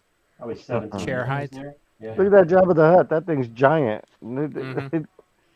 and it's Jeff. That's 4 feet across. If that gives you any the Yeah, so he's at least 20 inches tall. Yeah. Yeah. Yeah, I'll go get an apple for you guys. Okay. I like your An stripper pole. apple. I like the stripper pole right there, dude. Oh, this is That's awesome. cool. Stripper pole looks good. It's a weather. Oh yeah, my stripper pole. Yeah. Yeah. Mhm. So Robin, I got this from RWC. That's cool. They do great work. Yeah, they do great work. That's a cool piece. Really good. Really good. I don't know what's going on Facebook today. It's making me like reset everything.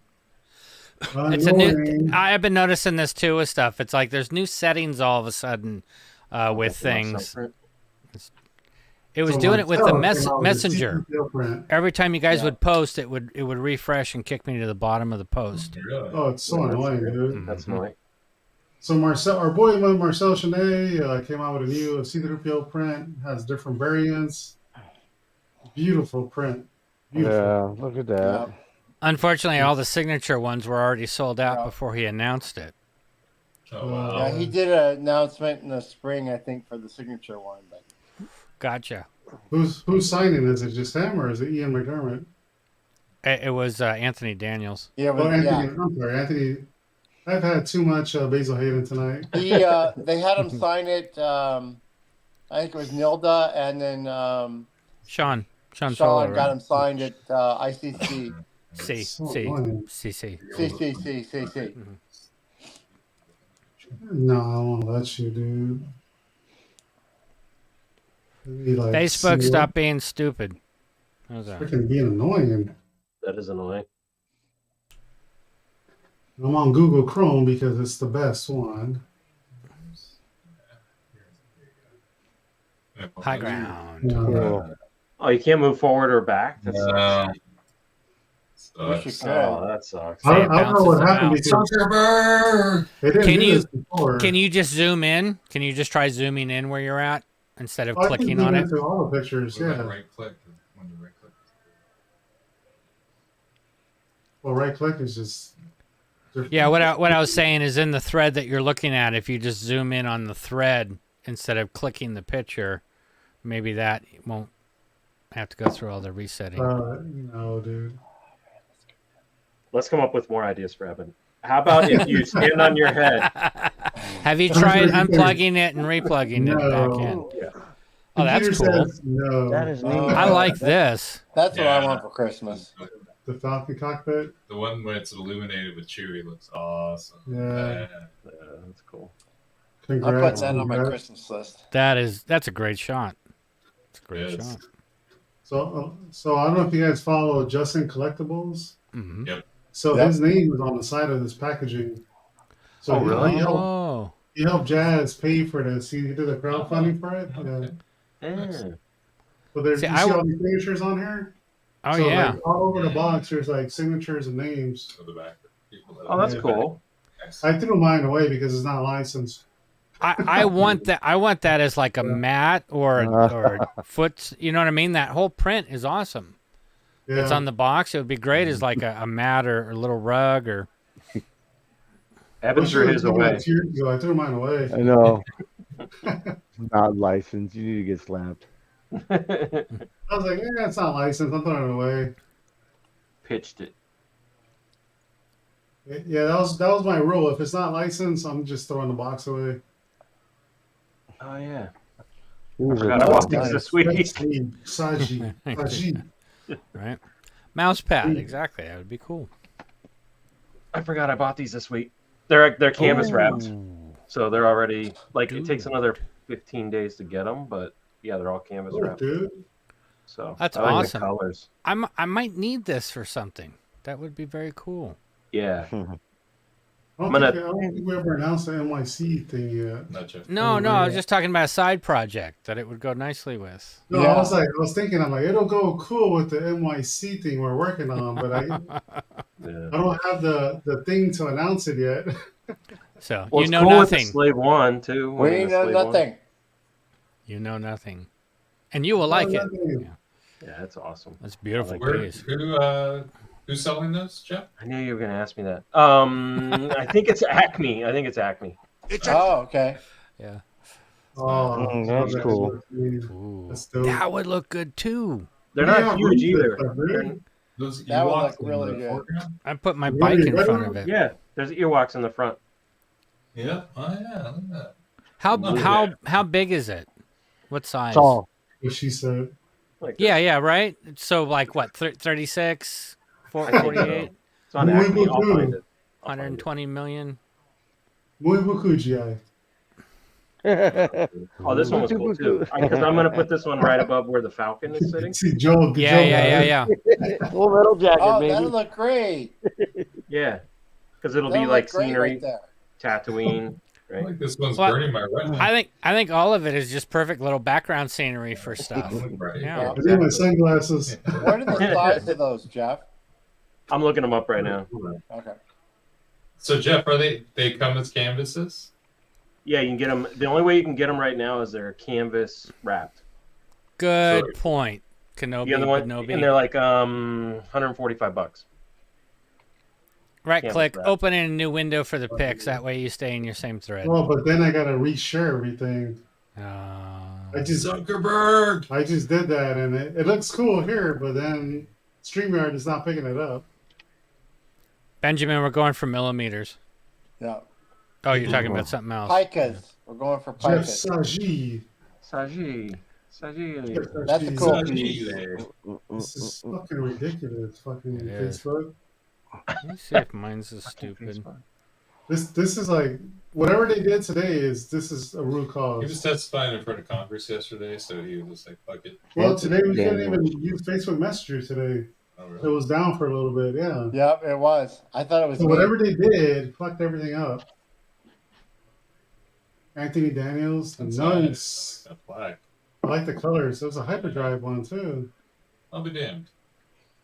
Hey Scott, so Yeah. for the group that's asking, right? So it's 29 by 7.6 gallery wrapped. 29. Okay, so 29 wide by 7 and 5/8 tall. Yep. Is what you're looking at. Okay, cool. That's So pretty talking good. about price, That's good if size. you're in the Nilo Rodas signature thing, payments start today. You got to pay one part to Hector, And one part to Ariel. and then the $10 for Ariel. So make sure you do that because I fucked that all up. I didn't see the post until after I paid Hector, Yeah, I know that happens. and I was like, "Oh shit, I got to pay Ariel instead of Hector." I'm like, "God damn it!" Ship. It is a little confusing, so you do have to follow, like, definitely read through the instructions a couple times. See, this is how awesome our friends are. Well, Not only do they try to kill us with drinking words, they bring in everyone keep posting new stuff so Evan S keeps going.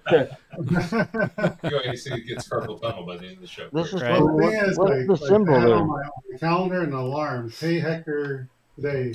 Your heart was in the right place. I don't And know. then I paid him, and then I was like, okay, let me log on Facebook because it's been like 2 days. And I was like, what the fuck? 6 hours ago at midnight was, hey, by the way, you got to do this. And I'm like, oh, shit. Thank What is that symbol of? Joel, that's the Skywalker Winery. Oh, this one is the wine for sure. Yep.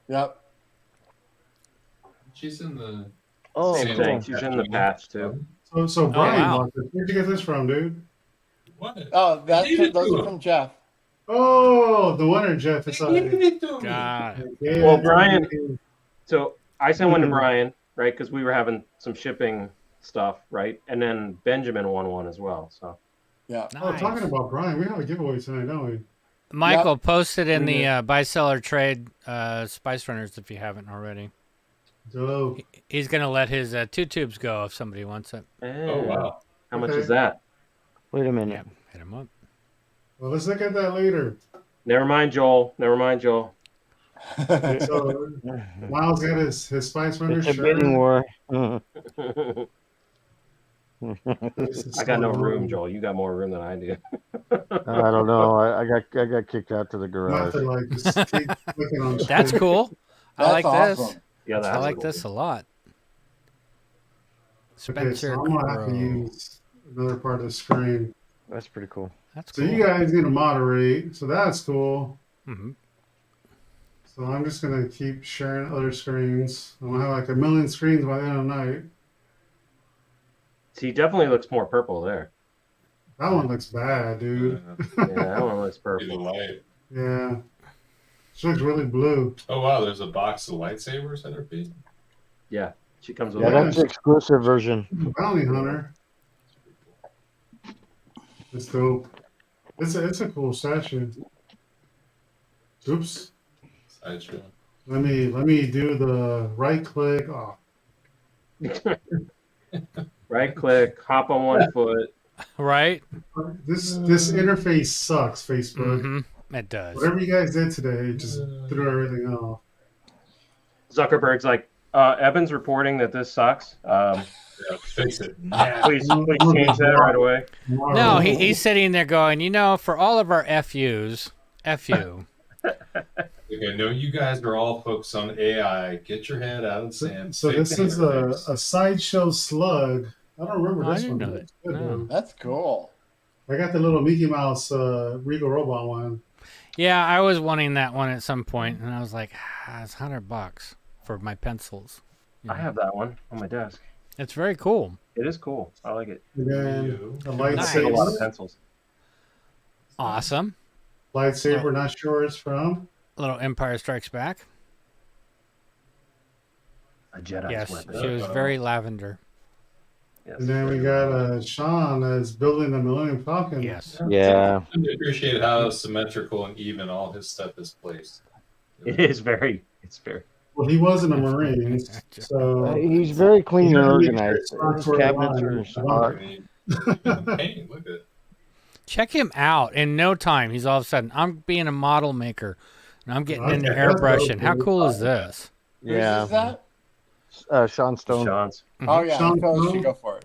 Triple I got my S that RP added button. an L I got in the like middle. 2 boxes now. Is it the same? Same company. Yeah. Yeah. So Fan Home bought the D'Agostini stuff, Mhm. so they took over for these runs. Nice. Oh, I didn't know that.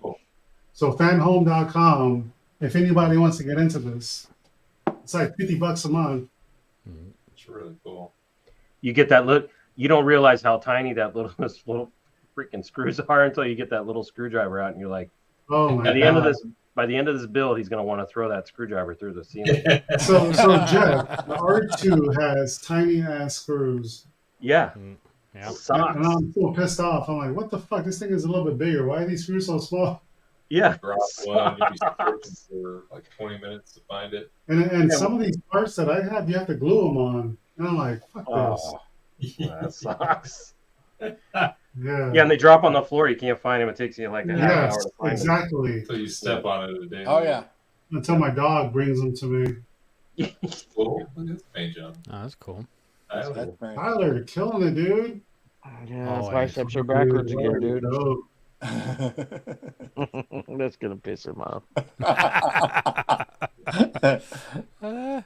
Sean says he's using his own screwdriver, so there you Are go. these modified Hot Toys? These would be the Hot Toys ones, yes. Are these all Hot Toys? Oh, jeez. I'm gonna- I don't I want to talk think about so. it, Johnny. Paint goes on next week for mine. Nice. Nope. Good job, Good. Tyler. It's awesome. Sean green Solo. Let me share his stuff real quick. Takes me a second because I gotta click a bunch of shit. Oh Wedge man, helmet. yeah, that wedge I can helmet. drive. That wedge helmet's That's a nice. dangerous one. And I'm Oh, you guessing got that's a the Dykstra. EFX. Yeah, You it's got the a EFX one. Dykstra signature too, right here. Oh. Look. Isn't that RS? I think it's RS. Oh, I What? The No. helmet, This is wedge. RS. Yeah, but that, I think This this is is the RS. EFX one Yeah. next to it. Yeah, that's The fine. This Vader? is Oh, yeah. This VFX. Right. Did you guys Is that a see beat? that? Is that a That BJ's wedge picture? helmet looks that beautiful. BJ's? No, it's Dykstra. This is Dykstra. I'm kidding. Staying alive, staying His alive. arm is currently trapped underneath the helmet. It's the Barry Gibbs talk show. So when we first introduced Benjamin to our channel, we introduced him on his Etsy stuff. Yeah. And Justin bought some stuff from him on the Etsy page. Look how beautiful that looks. Oh, Those look good. Wow. Elegance. Style, the Benjamin does presentation. nice acrylic work. That's fat. That looks great. cool. Yeah. That's freaking great, dude. Good job, That's Benjamin. badass. Yes. It almost makes it look like they're floating. It There's does. some gay dude named Dobak Andy Gibbs. bought this. What is this? This is the real doll life size. Real doll. Nice. Hey, he used to be out here in San Marcos, by the way. Oh, really? Real doll? Yeah. Did he? He was manufactured. Yeah, his place was out here in San Marcos. Medical grade one? No, I cheaped out. So you got to clean it real good when you're done. Yeah, that's shit. Gotta be really careful with that. Yeah. Keep the smile. Brian's? Brian My got EFX. Yeah. So Brian, You love it, right? Yeah, I do. I do love it. Now that it's not scratched. The first one showed up scratched, and I sent it back, and they replaced it with this one, which was in pristine condition. Right. So if you wind up with a scratch one, it was probably Brian's. Just saying. Yeah. That's because the interior packaging is not great on these. It's shit, dude. No. Yeah. That looks great now. I like how your house looks like it's in the cereal's house. Yeah. That's a good natural light. Yeah. Mikey likes it. That's the dining room. Nice. Nice, dude. That's where you eat the cereal. Thanks. That's where you do eat the cereal, yeah. Some Andor. Yep, Oh, I've got some fans. for my future TIE fighter or TIE pilot helmet. I've got ordered some fans. These came recommended from one of my other 501st TIE pilot pals, and so picked these up, and he's going to help me put them in, and I should have my stuff from Imperial Supply, or was it Galactic Supply? Oh.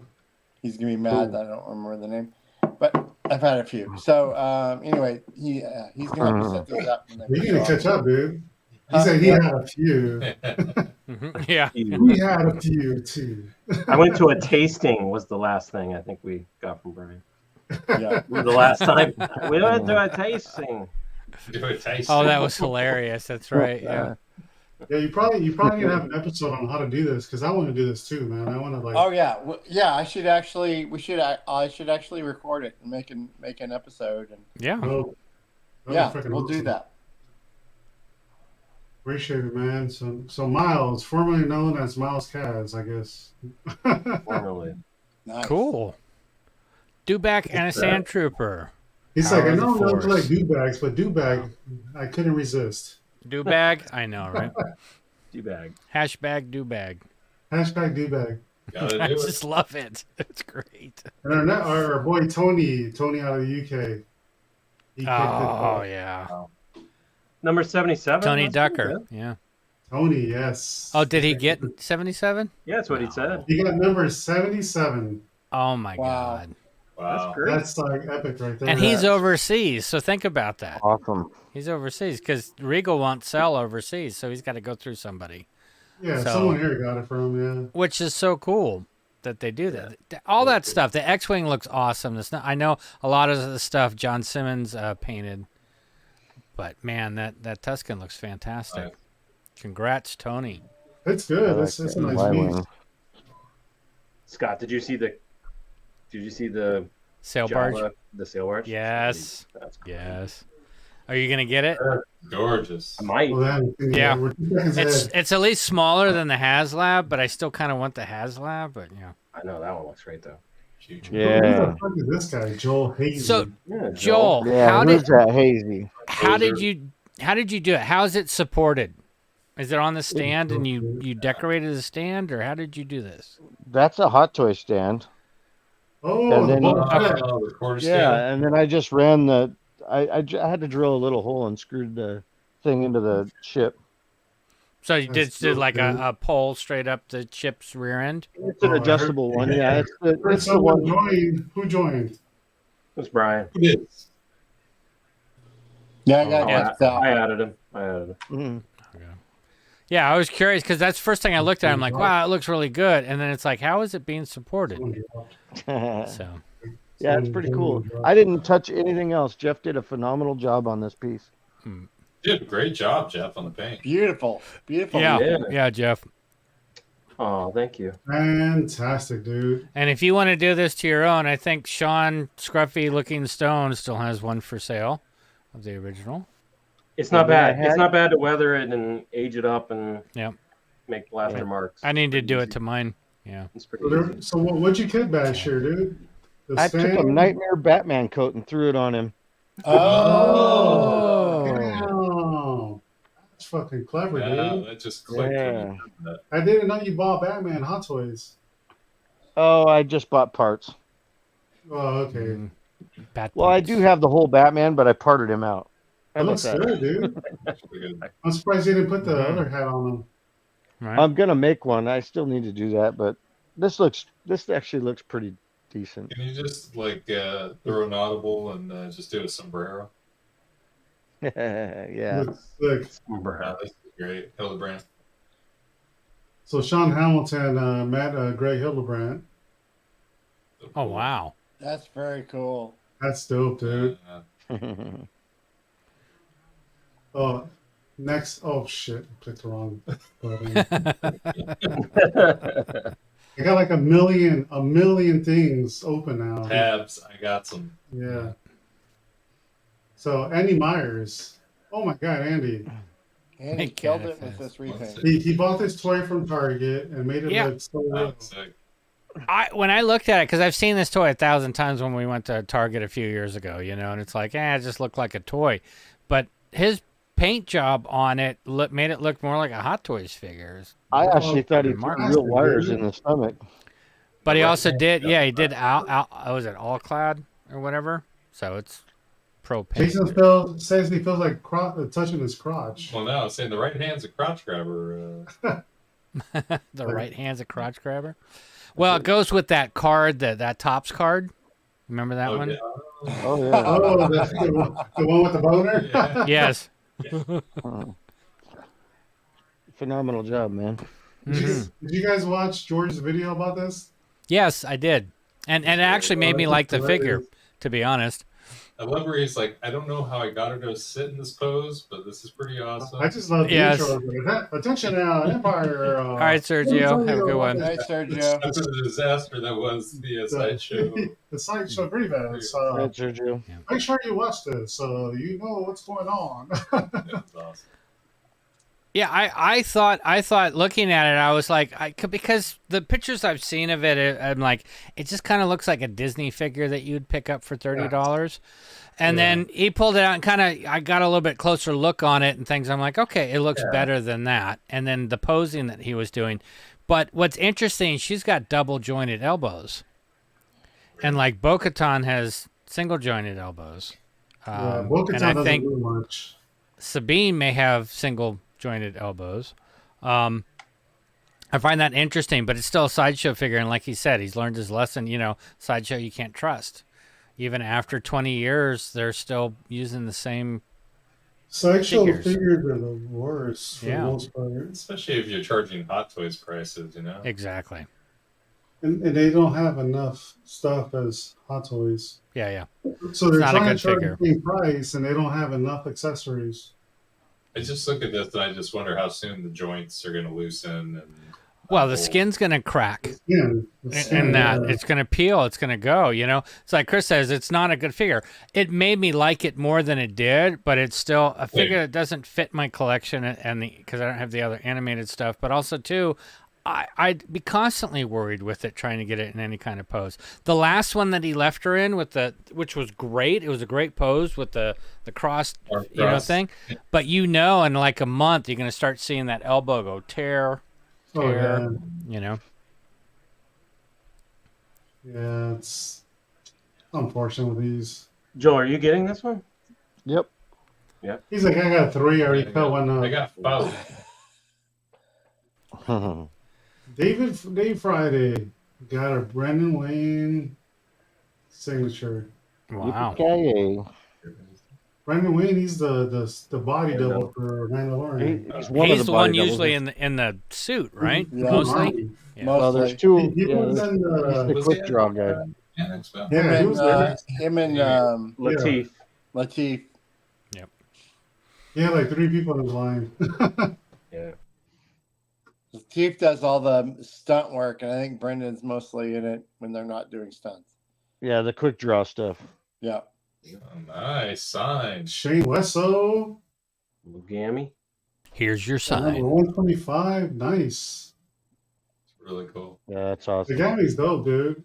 Nice. It's bigger too than you think. Yeah, a lot of people don't know that when Mandalorian was coming out, yeah, Jason, I say that all the time. Created this as a prototype for the show. Wow. And that's how they created the Regal robot for season 2 in the boxing ring. So It would have been more, it would have been more badass if it was this. But is it studio scale? It is studio scale. Because in some of the studio shots, they filmed this. Huh. Yeah. All right, I'll accept it. It passes. It's in one of the behind the scenes thing. Yeah. No, it's a nice piece. Yes, I he didn't know did. that. That's Yes, cool. he did, Fucking Benjamin. builders. Boy. Can you guys see this? Oh. Oh shit! What time Oh, is yeah. it? Yes, we can see it. Okay, cool. Fuck. I lost the Facebook page. Get a sobriety test. God damn, I gotta start over. Son of a bitch. Zuckerberg. Zuckerberg. Fucking hate Zuckerberg. Yeah, there you go. We're back on. You're back. Andy Saavedra. Whoa, hello. He's I had don't one. have a special thing for it. Thank you Oh, so much, thanks, Pats Pats fan. Thanks, $1.99. Not much, Thank but wanted you. to say thanks. You are more than welcome. Thank you. What happened? We got a whatchamacallit? Money. Money. $1.99 chat. Honk, honk, honk. Thank you. Thank you so much. Mm-hmm. So we can't see StreamYard over here because I got like a million Facebook fucking pages open. I love a snowy. Kit Bash, the Hoth Rebel from Hasbro Clothing, custom holster by Austin Johnson, and Sideshow Really? Gloves. Still waiting for the boots to Grandpa come. Austin. So that's Andy. Yeah, that's awesome. Yep. That looks awesome. That's cool. Scott's favorite topic, boots. I'm gonna be Boots. making him a backpack. I'm trying to find the StreamYard. No, I just don't like the Boba Where is boots. it? The Boba boots. The Boba boots. Boba boots. Bubba Booey. Yeah. It's over there. Okay, I think we're back. I need to find. Speaking of boots, I need to find some German military boots. Thank you, Nathan. Appreciate it, man. German. Jack boots. Well, Jack it's the what do they call them? The German word for them. It's the World War II German. They're called jack boots. Well, That'll work. there's Das Boot is a boat. Just so There's you a know. German name for them, and I forget what they're called, but they're the ones from to get to level 3. Slovakia. Oh, you need to find real ones. Those are cool. Yep.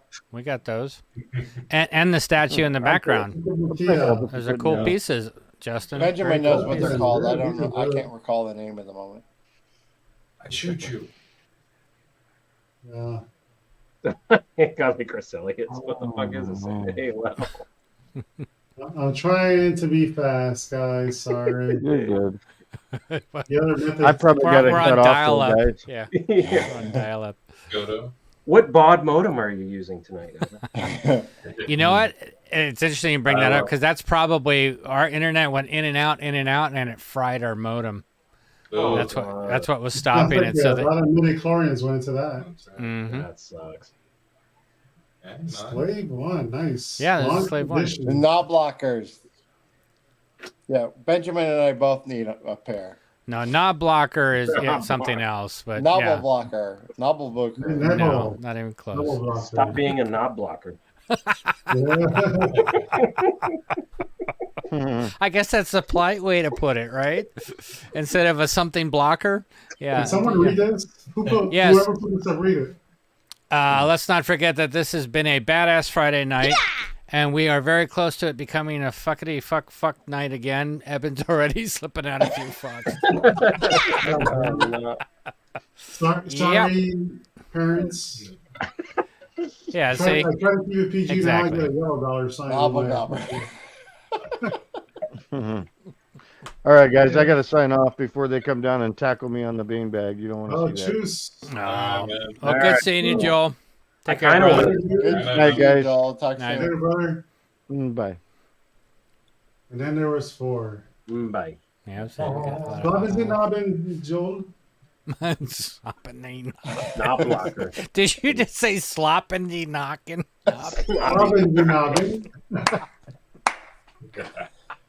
Knob blocker. The descent into madness continues.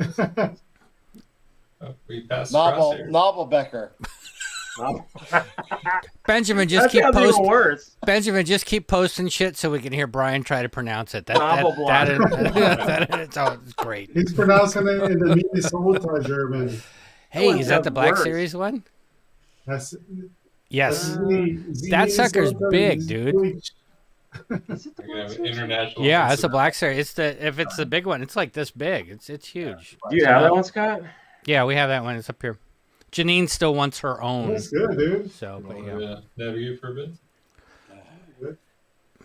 Are you trying to tell me something? No.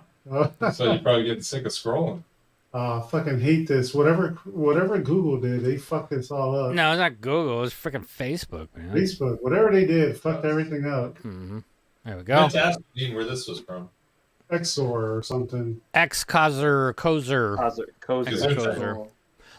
This one's probably about in the scale. Some of them are a little bit smaller, but they look great, and they're like $100. Oh, looks fantastic. How much? $100? It's like $100. Yeah, I think she got it for like 105, $100. No, but where's it come from? Where? Amazon. No, Amazon. It comes right from via Russia. Yeah, Amazon. Russia, yeah. It's probably coming for some fucking Russian.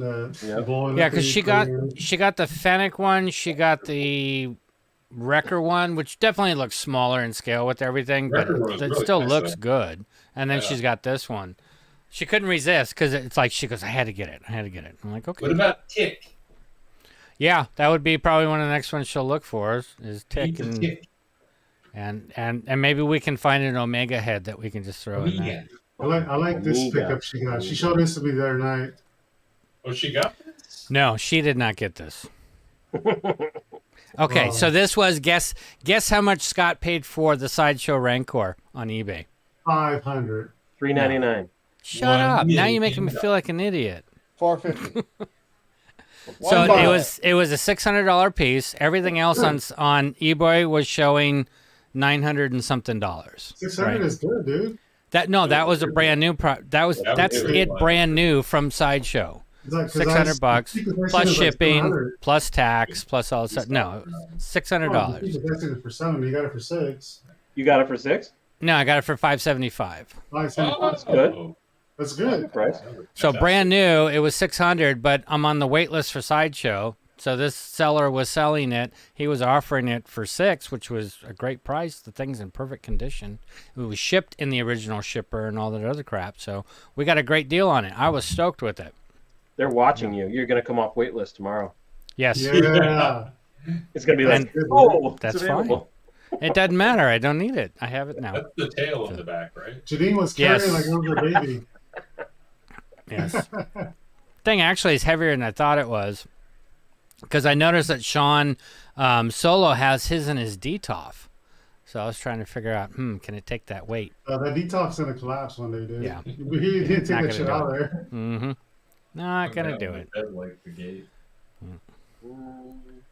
Sure. I can talk to you about that. That is ballsy. All soldiers? Yes. Andy worked on that. Soldiers. Yes, thank you, Santino. Drink now. So Andy worked on that. Nice. So this was a gift from Andy to Joel. What? Wow. Andy. What happened to his head? I live like 20 miles from you. So cool. Scotty got hit in the head.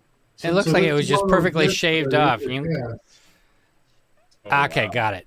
Bottom shelf, no glass there. Okay, thank you, Sean, for doing it, for saying that. Looks good. Like John Cena. Yeah. Andy, I live like 30 minutes from you. I would love some gifts too. Remember, I introduced you to Joe.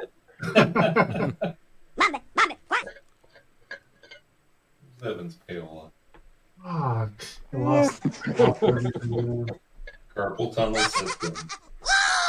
Okay, I think next week I'm just gonna download all the pictures because this shit is fucking, or I'm just gonna like just go through them. And we just have to live through it. Oh, okay, got it. Small shoulders. Yeah, okay, sorry. I'm just gonna click these and go. Oh, you got the mythos. That's always been a cool looking one. Yeah, I've always liked That one that. is dope, dude. That's nice. Oh, what the fuck? God damn you, dude. I knew he was gonna do that. I didn't have the heart to tell you. What? Wow. Everybody thank me once. Don't be too proud of this technological terror you've constructed. That goes to Mark Zuckerberg. Yeah. Oh, God. So fucking lame. It's a trap. So lame. This is the price of free. No. Fuck you, Mark Zuckerberg. The mighty Jabba asks why he must pay 50,000. This is frustrating. This is stupid. Stupid Facebook. The show gets You should be able to go click, click, click from each photo. The thing that I always find funny with things like Facebook or whatever, they're like, we've improved it for you. It was fine before. Right. Leave it the fuck alone, you know? Yeah. It's like, Don't geez. touch it. So Trent got a Marcel print. Nice, dude. That's awesome. Nice. Those So, Kodo, Urge. those Kotobukiya bounty hunters are actually really good too. The ones that he picked up. No, Dirge. Yeah, you sold all yours, right? I did. Way back when? Yeah. They're really nice. They're really good. So Dirge, our buddy Dirge was in Japan, but he got his EFX helmet. Nice. He got this stuff too. Oh.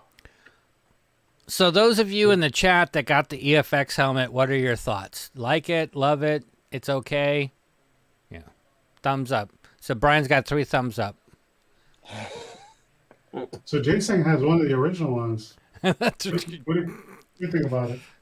It said in my collection tour, if House was on fire, that's the one thing I'm grabbing. Oh, wow. This is really cool. Yeah, that is Little amazing. Yeah, he picked tapestries. that up in Japan. Wow. That is really cool. That's cool. It's so funny because Padme's outfit lends itself perfectly to a So, Japanese dude. ornate headdress. Yeah, Well, dude. even Maul, you can see Yeah. the Shogun, you know, in it. And look at Anakin up there. I hate sand. That's exactly what he said, right? That's funny. It's funny because I was rewatching. Somehow episode 2 was on TV and I tuned into it. And that's when they were protecting Padme. And she's like, oh, I know a place we can go. And he's like, no, we need to go here or whatever. And she's like, no, we need to go here because I know this planet. And I'm like, oh, she's fucking seducing this guy. Oh, yeah. Figuring away for, Yeah. like a teacher with her student. Yeah, well, what is that called? Pedophile? What? No. Grooming? Grooming. She was Grooming, grooming him. Well, I mean, you think about it. When they first met, he was a child. He was he was a little kid. I Yeah. thought that was a knocker blocker. not a knob blocker. It's a Knob knocker blocker. Just bought this during the show. Novel block. Novel. Novel blocker. Wow. During the show. That's awesome. They're just like grooming. Hashtag grooming. Seductress. There you go. Oh, dude. Nice. Michael Black. Picked up during the show. Nice. Awesome, Joe. dude. That is awesome, actually. Yeah.